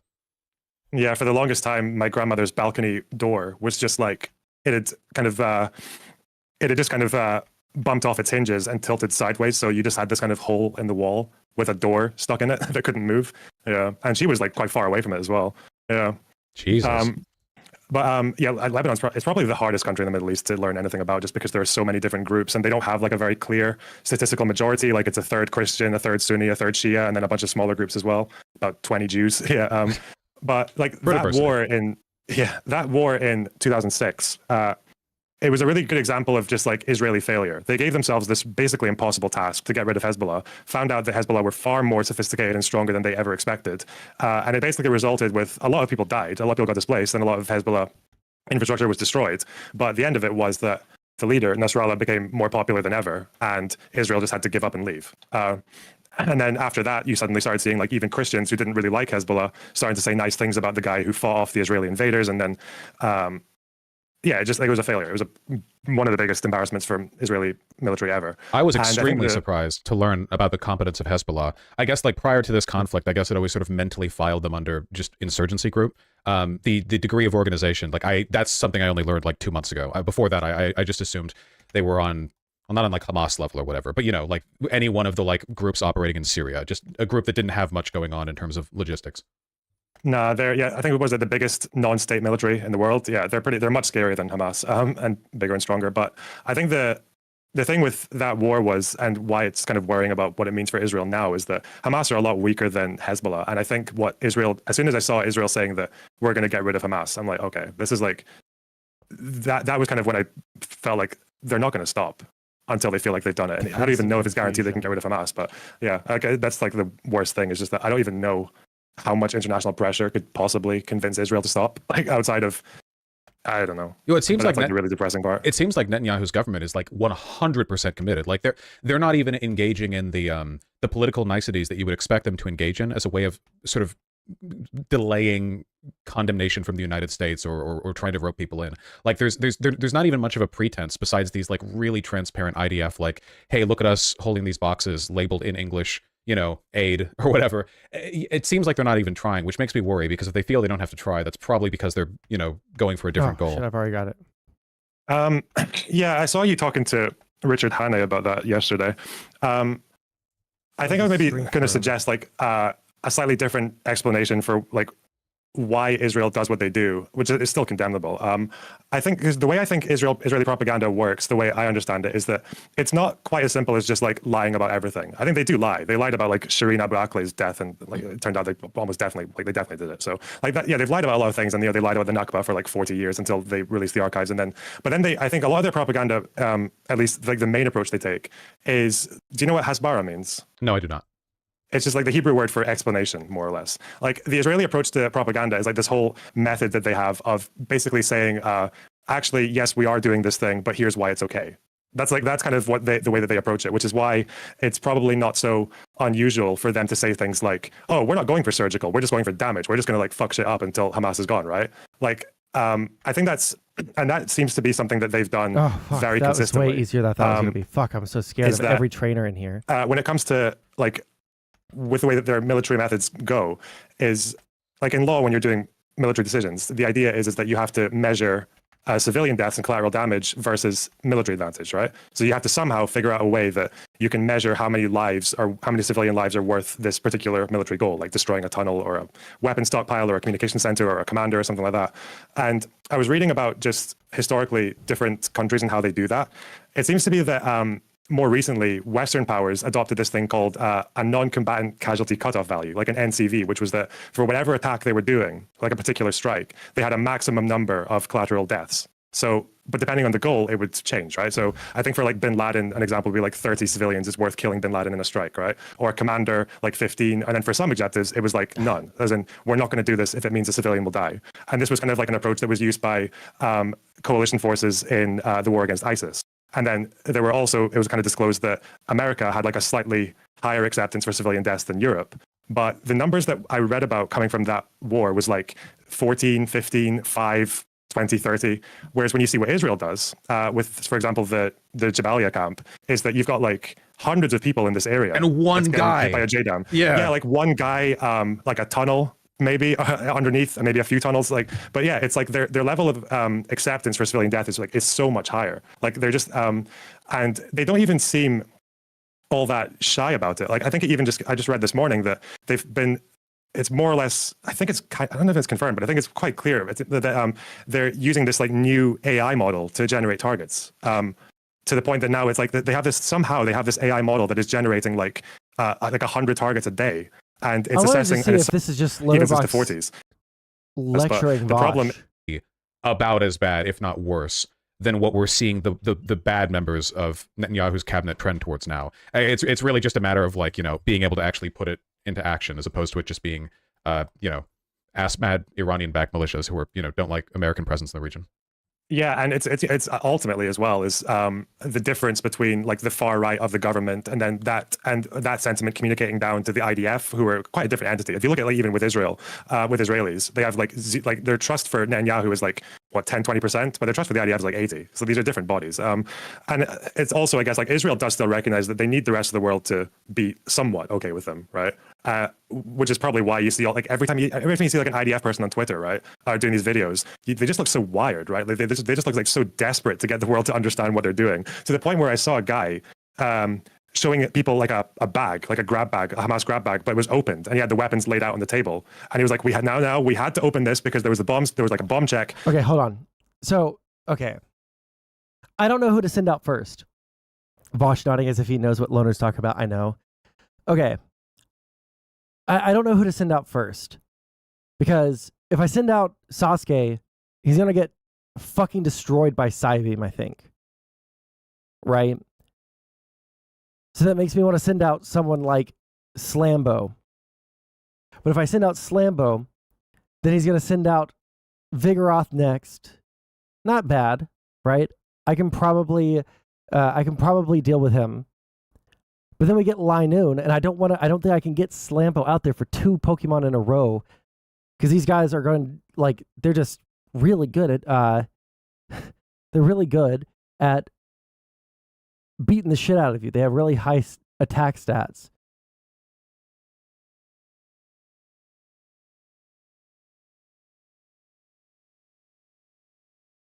The only one I know that I want to switch into is going to be Dustox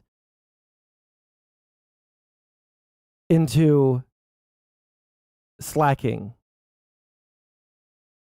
Maybe I could do... What does Own Tempo do? Prevents confusion. Oh, that's not bad. So maybe I could send out Slambo versus Spinda, right? Depending, maybe lower his accuracy with Slambo and then switch into Shadowrun. No, I don't want to switch into Shadowrun on Vigoroth, because that'll fuck me.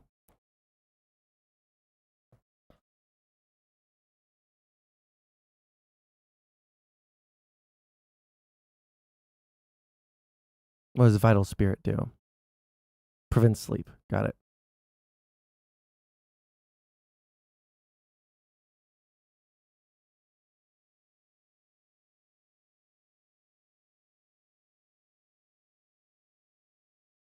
Okay, I think I start off with Slambo and take out Spinda. Then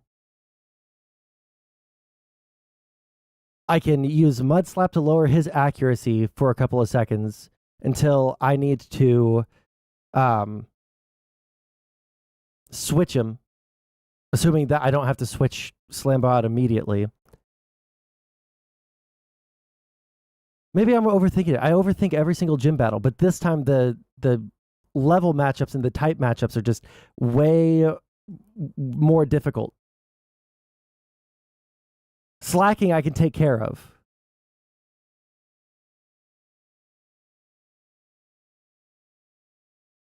I wish I had more of their stats. Let me see if I can do Norman.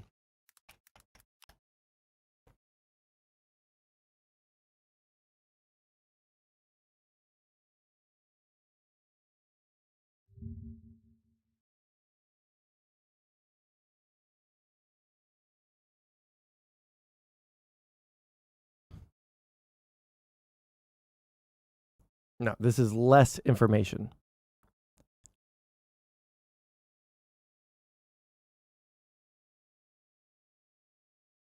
Really? You give me less information? Cool. I love that.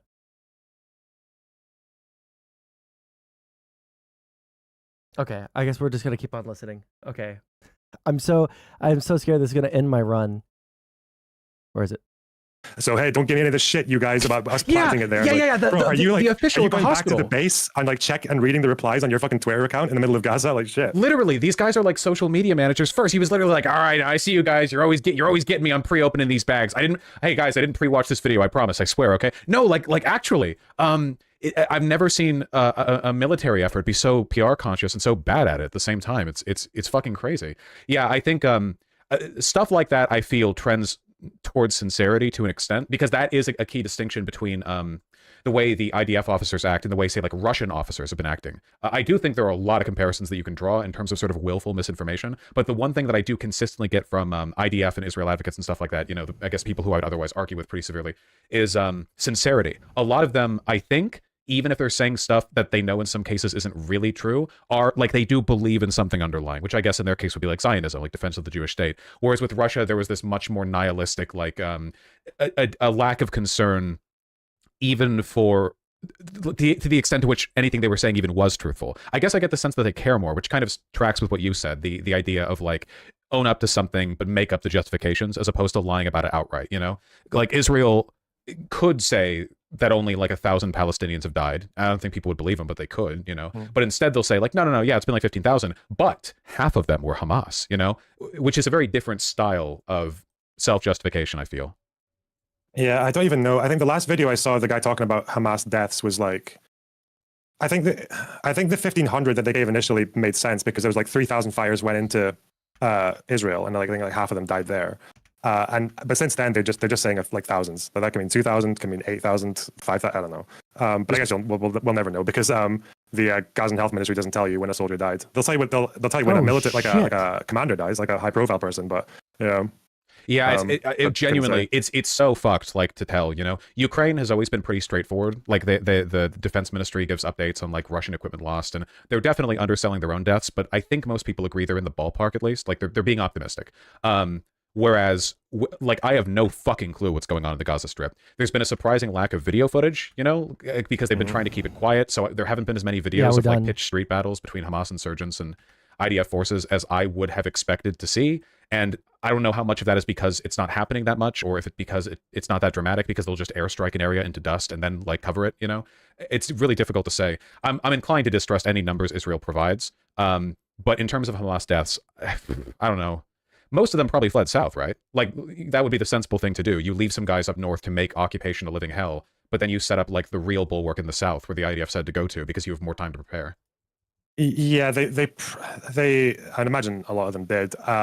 I think there were quite a few videos of like people coming out of the tunnels and surrendering, or Hamas were trying to, for the first few days of the ground invasion, Hamas were trying to put their propaganda videos out of like, oh, we came out of the tunnel and shot the tank and the tank's fucked. Like, yeah, but I saw that one video. That was pretty funny. God. I mean, I think the estimate is they have like 30,000 fighters.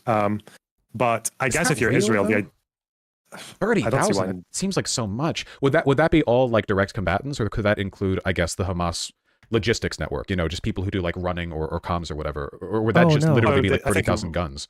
I think it's like membership, yeah. So like 20 to 50. I'm dead, guys. Just look at it now again. It's like 20. Well, so Reuters are saying 40,000. Some are saying it's over 20 to 25,000. I don't know. Well, that's membership, so maybe the party is different from the fires. Yeah, you know, it wouldn't surprise me though. Like it's not difficult to find recruits in Gaza. True, and they probably don't need as much logistically as a real military would. Make sure everyone has food and ammo, and even then, not that probably. Yeah.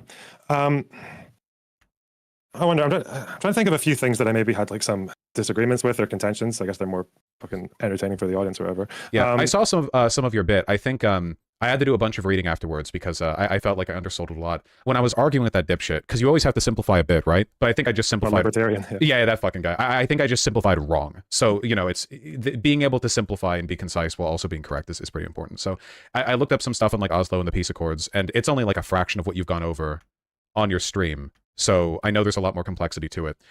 I guess I defend the overall premise of what I said, which isn't a defense of any specific inaccuracies, but like the overall feeling that I had and what I was trying to convey and what I still think is that there have been plenty of times in the past where there has been a good faith effort on the part of Palestinian advocates to bring about peace, and that Israel has done a lot to undermine that peace process and sort of like destroy hope in the possibility that diplomatic resolution could, actually get them anywhere. I think as far as good faith efforts for peace from the Palestinian leadership, I'd probably say once, maybe. Yeah. All right, chat, you choose. Do we try it again? Do we try it again? Or do I have to restart?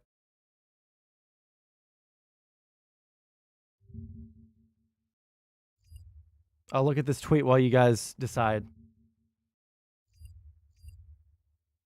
Leaving it up to chat.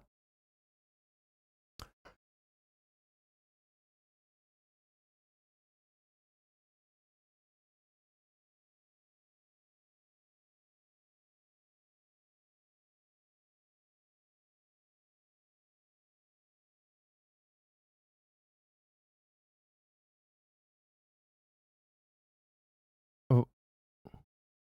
I don't know enough about this to restart you, goon.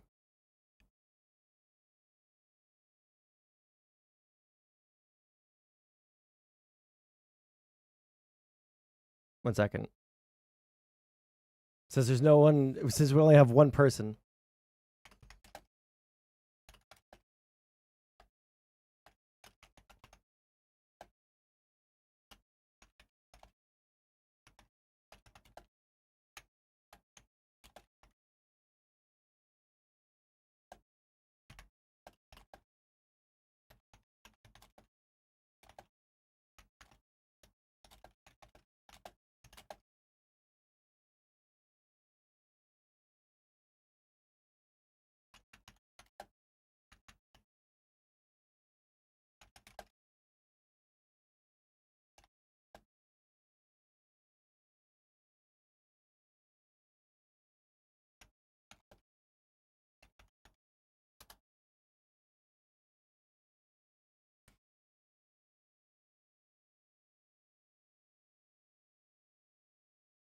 I'll have to look at the actual video that they're talking about. Which would probably be.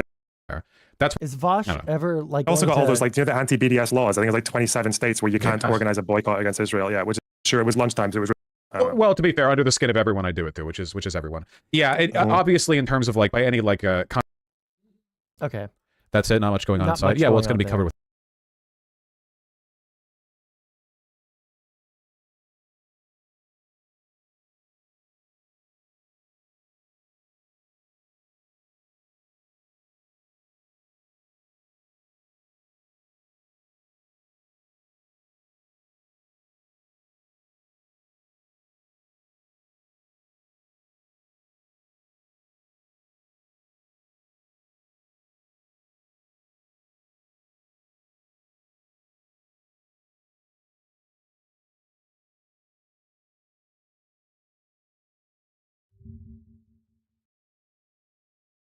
Statement from Guyana president.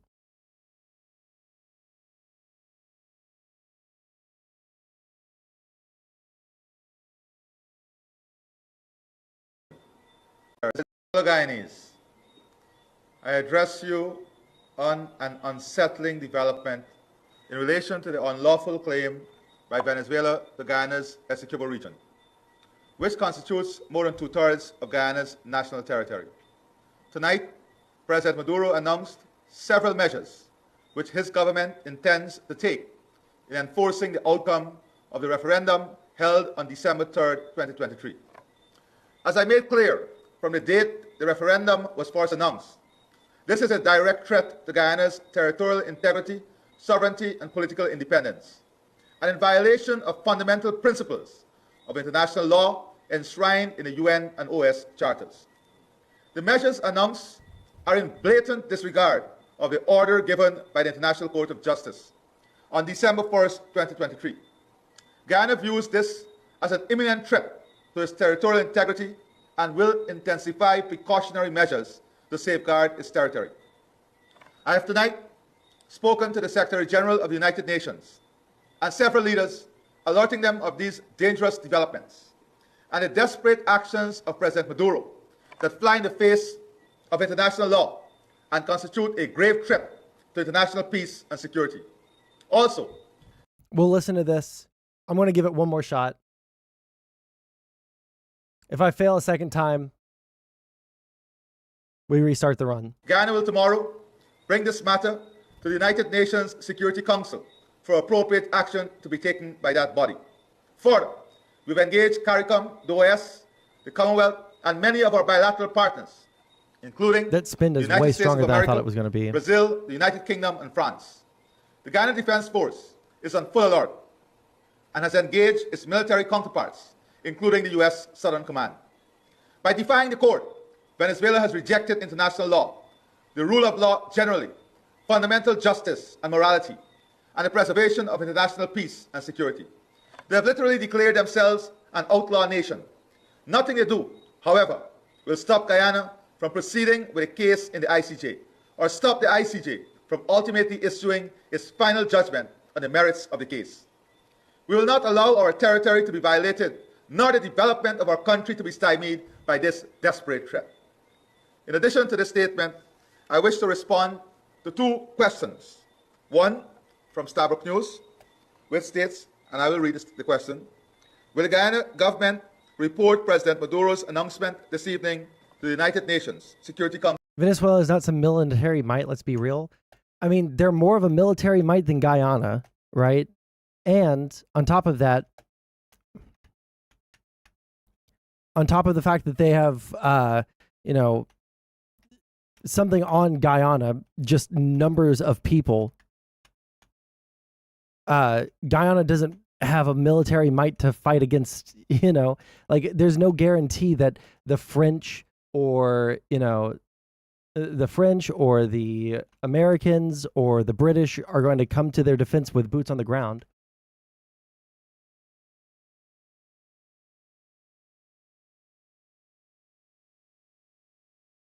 I know they have strong allies, but that doesn't mean that we're going to throw boots on the ground there, and that's what's going to matter. And International Court of Justice, in light of the latter's order that there be no aggravation of the circumstances. In relation to this question, absolutely, Guyana will be reporting this matter. We have already spoken to the UNSG, and early in the morning, we will be officially writing the UN Security Council. We will be informing the court of this development. And as I said, in the next 24 hours, we'll be informing all our bilateral partners and different agencies, including CARICOM and Commonwealth and the OAS, okay, it's time on to this just recent grind. development. Let me be very clear that President Maduro's action is in open defiance of the ICJ order. In my opinion, he's testing the mettle of the ICJ. He has taken a lonely and worrisome road of neglecting his responsibility as a member of the UN family. An adventurous and reckless path that can only bring instability to this region and can only create more uncertain circumstances for the Venezuelan people. We urge President Maduro to rethink these missteps and to act and behave in accordance with international law. All our actions and everything we do from Guyana is aimed at ensuring this region remains a region of peace. We want nothing. Our only ambition is for this region to remain a region of peace, a zone of peace, and for the territorial integrity and sovereignty of Guyana to be respected. We ask for nothing more or nothing less. So yes, this matter will be reported. We've already engaged. And the second question is from the Guyana Times. What is government's message to investors in light of Venezuela's position? Our message is very clear. Your investment is in a safe, democratic, stable country in which the rule of law prevails. You have nothing to worry about when you invest in a country that governs itself in accordance with the rule of law, that stands on the side of democracy, and that understands what true freedom is. So there is nothing to fear.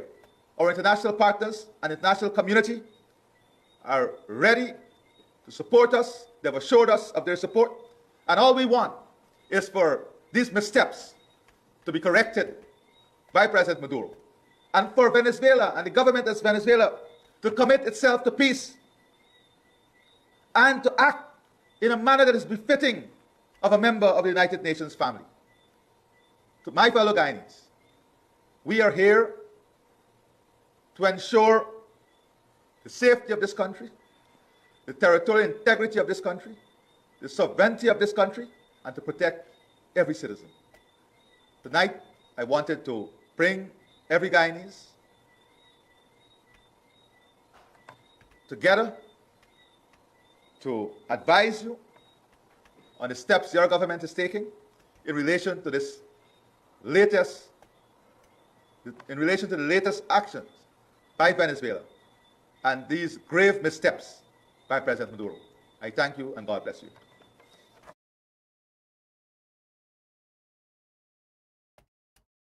Okay.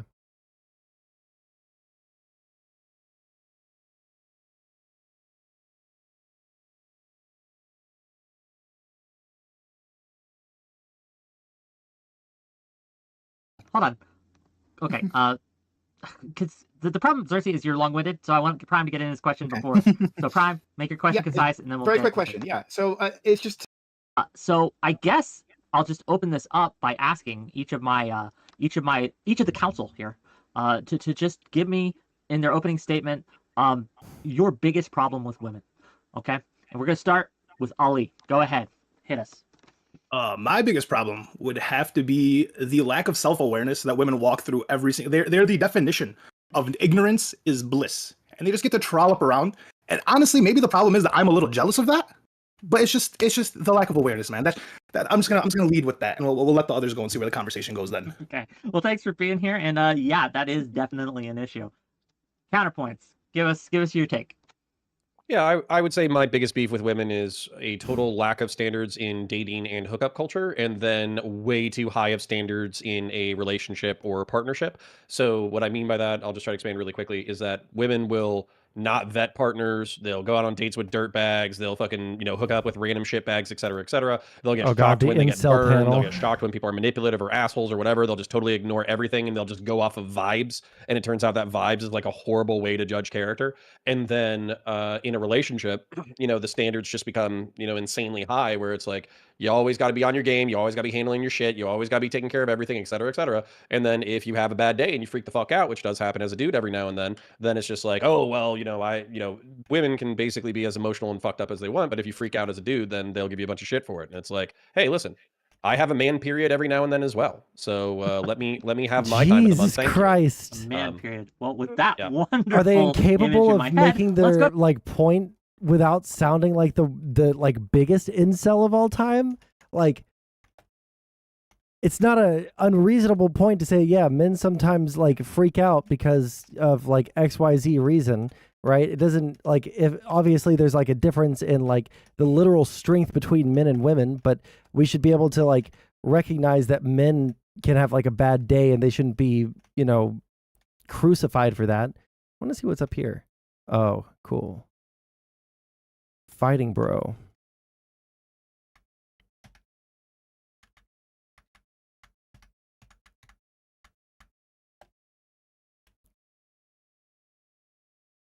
Is that it? Okay, cool.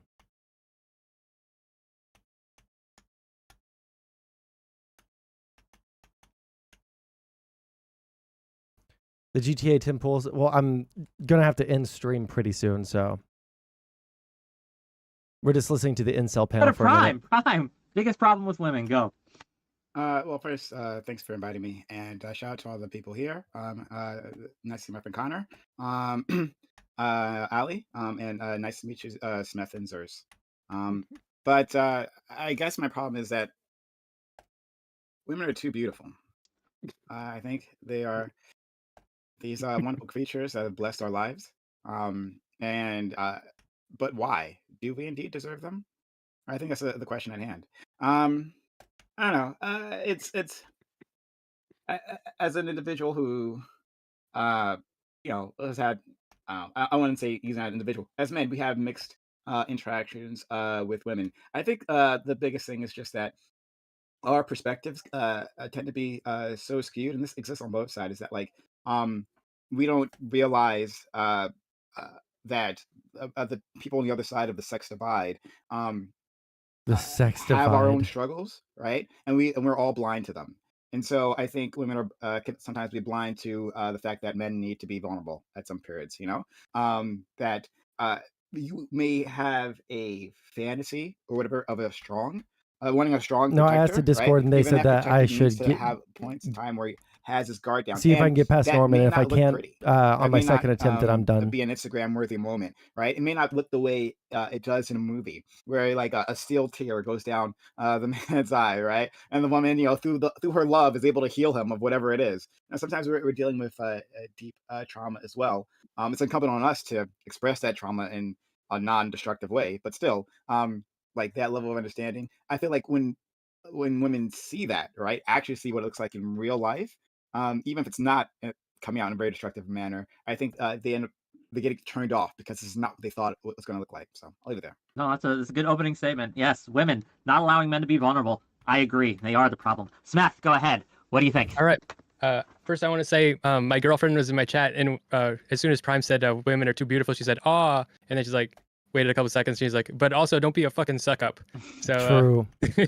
But I think that it depends on problem for who, problem for men or problem for women or problem for society. And I think that in general, I want to hear all three. But go on. I think the first guy who talked, the guy with the pink, what is it? Ali. What do you go? Ali? Ali. Yeah, like what you said, with the dating market kind of thing, that's a problem for men, right? I agree, but I do think that that's a very male centric perspective. I think that women have a big problem for themselves. And I think that the biggest problem is that socially we are in our progressivism and shit, we're unable to criticize women. Because our your solution. girlfriend's watching you right now and you're scared of what she'll hear. No, I'll criticize women in front of her. But I think that we're unable to do it because we feel women, as we have liberated them, we are liberating them by removing the abuse of men, but we're not removing the toxic shit that they come from. And they are used to socially being basically like a child to a man, and we're not criticizing that shit. We're just criticizing what men do, and we're still treating women like children. Even Prime, I liked a lot of what you said, but the way that you said it is sometimes men's emotions are not pretty. That's true, but the way you're saying it, it's like you have to explain it to a child. It's obvious, isn't that? You have to preface it by saying it it's okay. We shouldn't have to do that. But women are retarded children. Okay. I don't think they have to be. Well, thank you, Seth. Biological. We'll get into it as we go. Last but certainly not least, Cersei, please. So honestly, I can probably sum it up really, really simply. The biggest issue with modern women is they have no love. They don't love men, and they don't love themselves. And by love, I mean a desire to be selfless, to take care of, to do for, to put others' needs before yourself. And without loving men, back to, I believe it was Prime, if not Prime, it was Counterpoints was saying, a lot of the men they decide that they are going to give time to are craptastic. They are probably not men who should ever have a lineage or bloodline or anything. A lineage or bloodline. Selected for sexual reproduction. Why? Because again, love, kindness, consideration, actually being a virtuous and good man is never in the forefront of their mind. I honestly believe that a huge chunk of society's problems just get solved when the lineage of good, honorable men gets rewarded. If you reward men for being good people, they'll continue to be good people. We see men trying to be good people in spite of that anyway. That's what's crazy about it. Men want to do good things in spite of all the pain and all the misery that comes with it. And yet, a lot of young ladies, they don't love us for it. They don't even think about it. They're very ungrateful. And then you have to consider Oh, the Chungus might extent to die which they here. dislike themselves. You know how many women I've talked to with so many different body Okay, image thank issues, God. so many women I've talked to who don't believe they're good enough for a good relationship, so many women I've talked to that they're just so desperately and deeply insecure comparing themselves to other women. It's absurd to me, especially when I come as a, try to love them and take care of them, how they have such a hatred for themselves and they have no love for other people. So to me, honestly, I would say the biggest problem, and then from there we can get to everything else, is they have no love. They don't like us as men. The vast majority of us as men are terrible people. They don't like us. And what's crazy is how much they don't like us. And people never call them out for how much they don't like us, despite the fact that all of us here, you guys will probably have friends, you guys have probably been funny, you guys have probably done things you didn't want to do for someone else, and yet still the prevailing narrative of man and manhood and masculinity in the West is that we're terrible people that no one should like. It's ridiculous. So Can we? that's the opening statement. Anyway, with that, gang, I think these were all excellent points of why women are the problem. But I wanted Smith kind of delineated very well, I think, the three categories we want to talk about today. Why women are the problem for us, why women are the problem for themselves, and why women are the problem for society. And, well, I'll just start, if I may. So I used to not be a misogynist. I used to be very blue-pilled, if you will, right? I used to like women. But then I had a panel last week where I brought on women, a bunch of them, to talk about why men are the issue. And having to sit through that panel converted me. I am now an official misogynist. So I think that letting women speak was a mistake. I don't know if I'm going to do that again, but I wanted to get everyone else's opinions as Hold well. on, how much of that is facetious? How much of it is facetious? I'll let you decide. I think about 50%. I think 50%. The 50% is he probably got converted. The other 50 that he's joking is he'll never let a woman on again. That's what I think. Maybe I'm lying. And he's right that he really his opinion was lowered. Don't have But enough that's not time to that he'll sit never here let and a watch lady it. on his show again. That's the joke, I'm sure. We'll see. So, I saw that panel and I understand, especially with Wait, Laugh. wait, I mean, so did we want to start where why women are a problem for us as men? If you want, that's up to you. Yeah. guys, So right? no, I would love to do that. So Let's do it. Go ahead. I think that whether you like it or not, maybe this is just my personal perspective, but I think we're all playing a sexual game, and that there's really like two forces that undergird like all of human life and art and all that kind of stuff, and it's life and death, and it's sex and death. Oh my and God, sex please is stop giving me life low and tad. death is death, and if you Or look at our Lombre. media, those are the two primary things that we're obsessed with in almost every regard. And so what I think what men are used to, subconsciously and culturally wired to do, is to try to make themselves as attractive as possible to the people that they want to attract. So even if they don't work out, even if they don't take care of themselves, even if they don't have a nice flashy car, even if they don't do X, Y, Z, A, B, C, they're always thinking that in the back of their head. How do I make myself more attractive? How do I make myself richer? How do I make myself better looking, et cetera, et cetera, et cetera. And so I do think while I'm not as black-pilled as Zerse, where I think that women are totally unappreciative of the efforts that men go through, I think that is a frustration. Yeah, but I understand the frustration on behalf of males and men, where you're kind of like a peacock or a fucking some kind of bird, where you're putting up like your big like feathery display and like showing your muscles off and showing off how rich you got and how many experiences you have and all that kind of shit. And then the female's just like, and then they just keep it moving. And you're like, what the fuck? Like I spent years of time and effort and energy on myself. And then that can breed resentment. And then with that resentment, you become bitter. And if you become bitter, you become less attractive. And then it becomes like a self-fulfilling prophecy where you always have to be optimistic and you always have to be showing your value if you want to be selected for sex. That's a great point.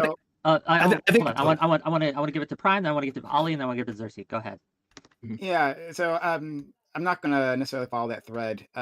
It's really. I'm gonna follow the thread, just so you know. But go ahead. Okay, well, yeah. Well, my comment is directed at you, so it's just that like this idea that women aren't selfless, like that's ridiculous. I mean, like is it? women are sacrifice an endless amount for their own family. In fact, they sacrifice their careers, they sacrifice their bodies. They? Their bodies. They haven't done it for me. They haven't done it for me. Let Prime get it out. Let Prime get it out, and then we can respond. I promise. Go ahead, Prime. Yeah, sure. When there was an all-woman sacrifice, when there was an all-woman panel, was there anyone on there defending men at all who was like just sitting there simping for men? Because it didn't seem like Prime really has any criticisms of women whatsoever. Like it just feels like he's there. He's just there, dude. Lav hates men. What are you talking about?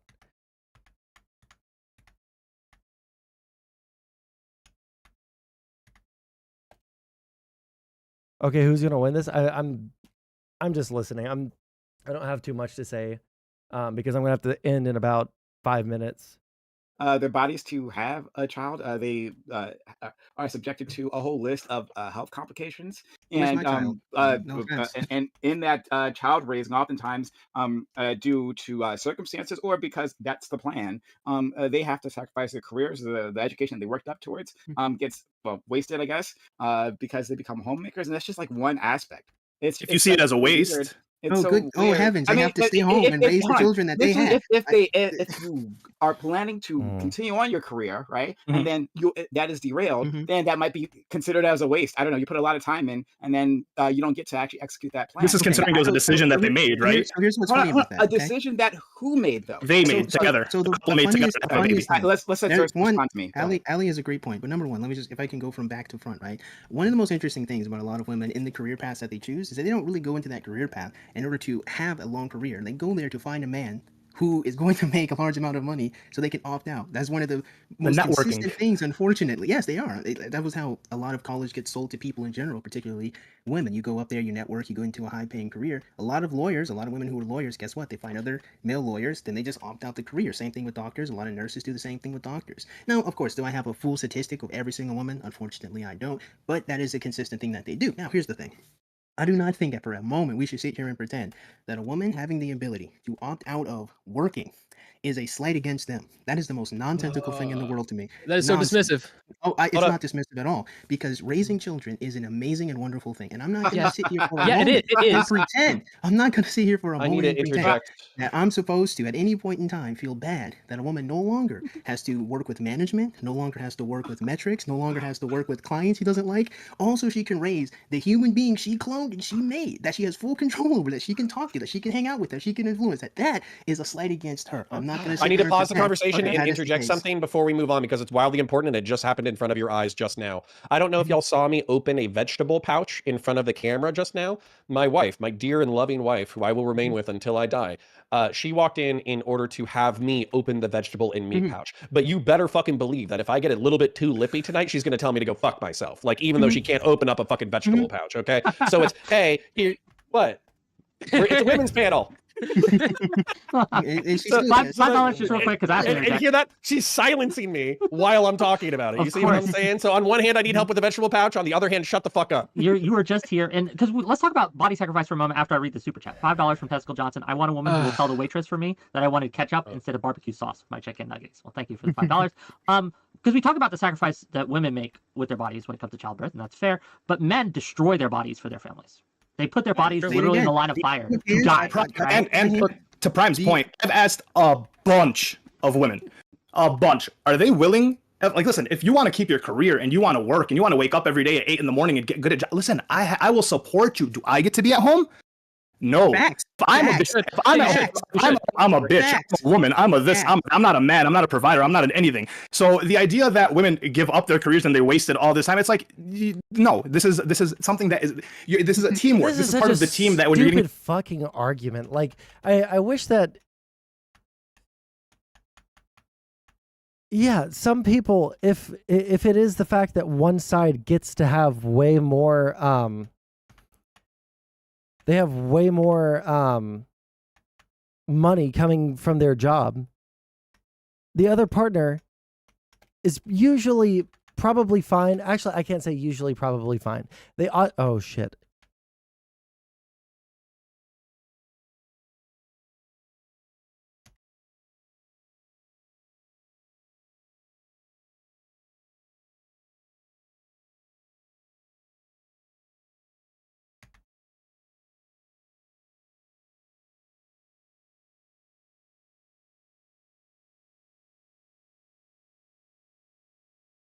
This is bad.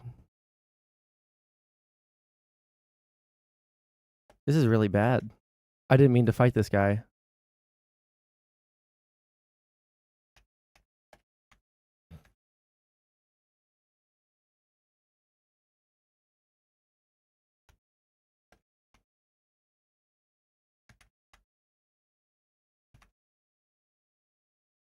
Okay, cool. It doesn't actually affect me. Cool.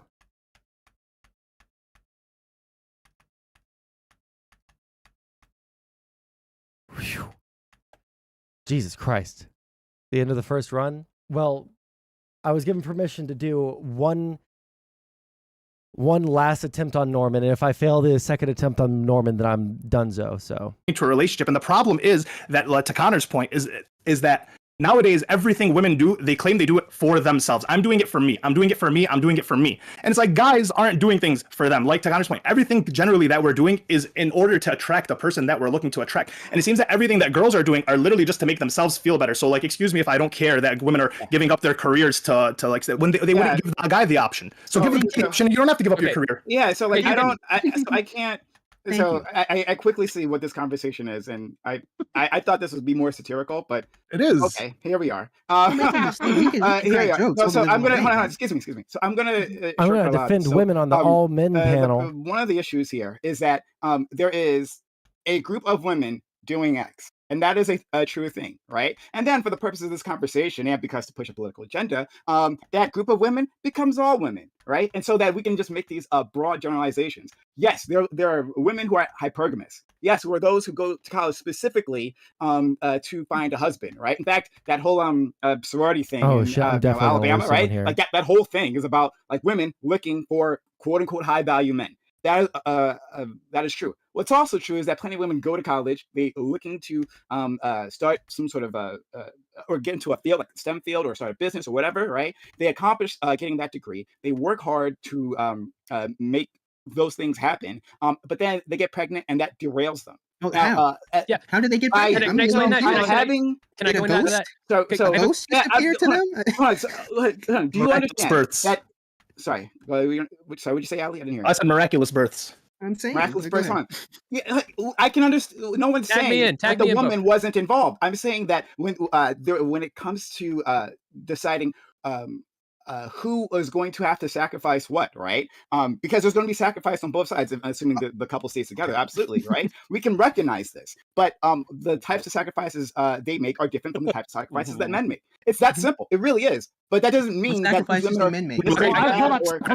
Sacrifices aren't being made. Just because the sacrifices are different doesn't mean that they aren't being made. So I don't know why I'm going to toss it to Smith. I'm going to toss it to Smith real quick because Smith's been trying to. Okay, so their difference is there's only like there's not a lot of ways to have a child and raise a child. So and it's something that everybody wants to do. There are infinite ways to have a career, and you can do like anything in the world, and you can find what special thing makes you happy and do that, and that fulfills you. And having a child is something that is like fundamental to humanity, and each one of us has like a different ideal career, and you can find that and giving that up to have a child, because having a child is like a primal drive. And so women are forced because of pregnancy, that plays into it, and because we often have them staying at home, that does have that effect on them.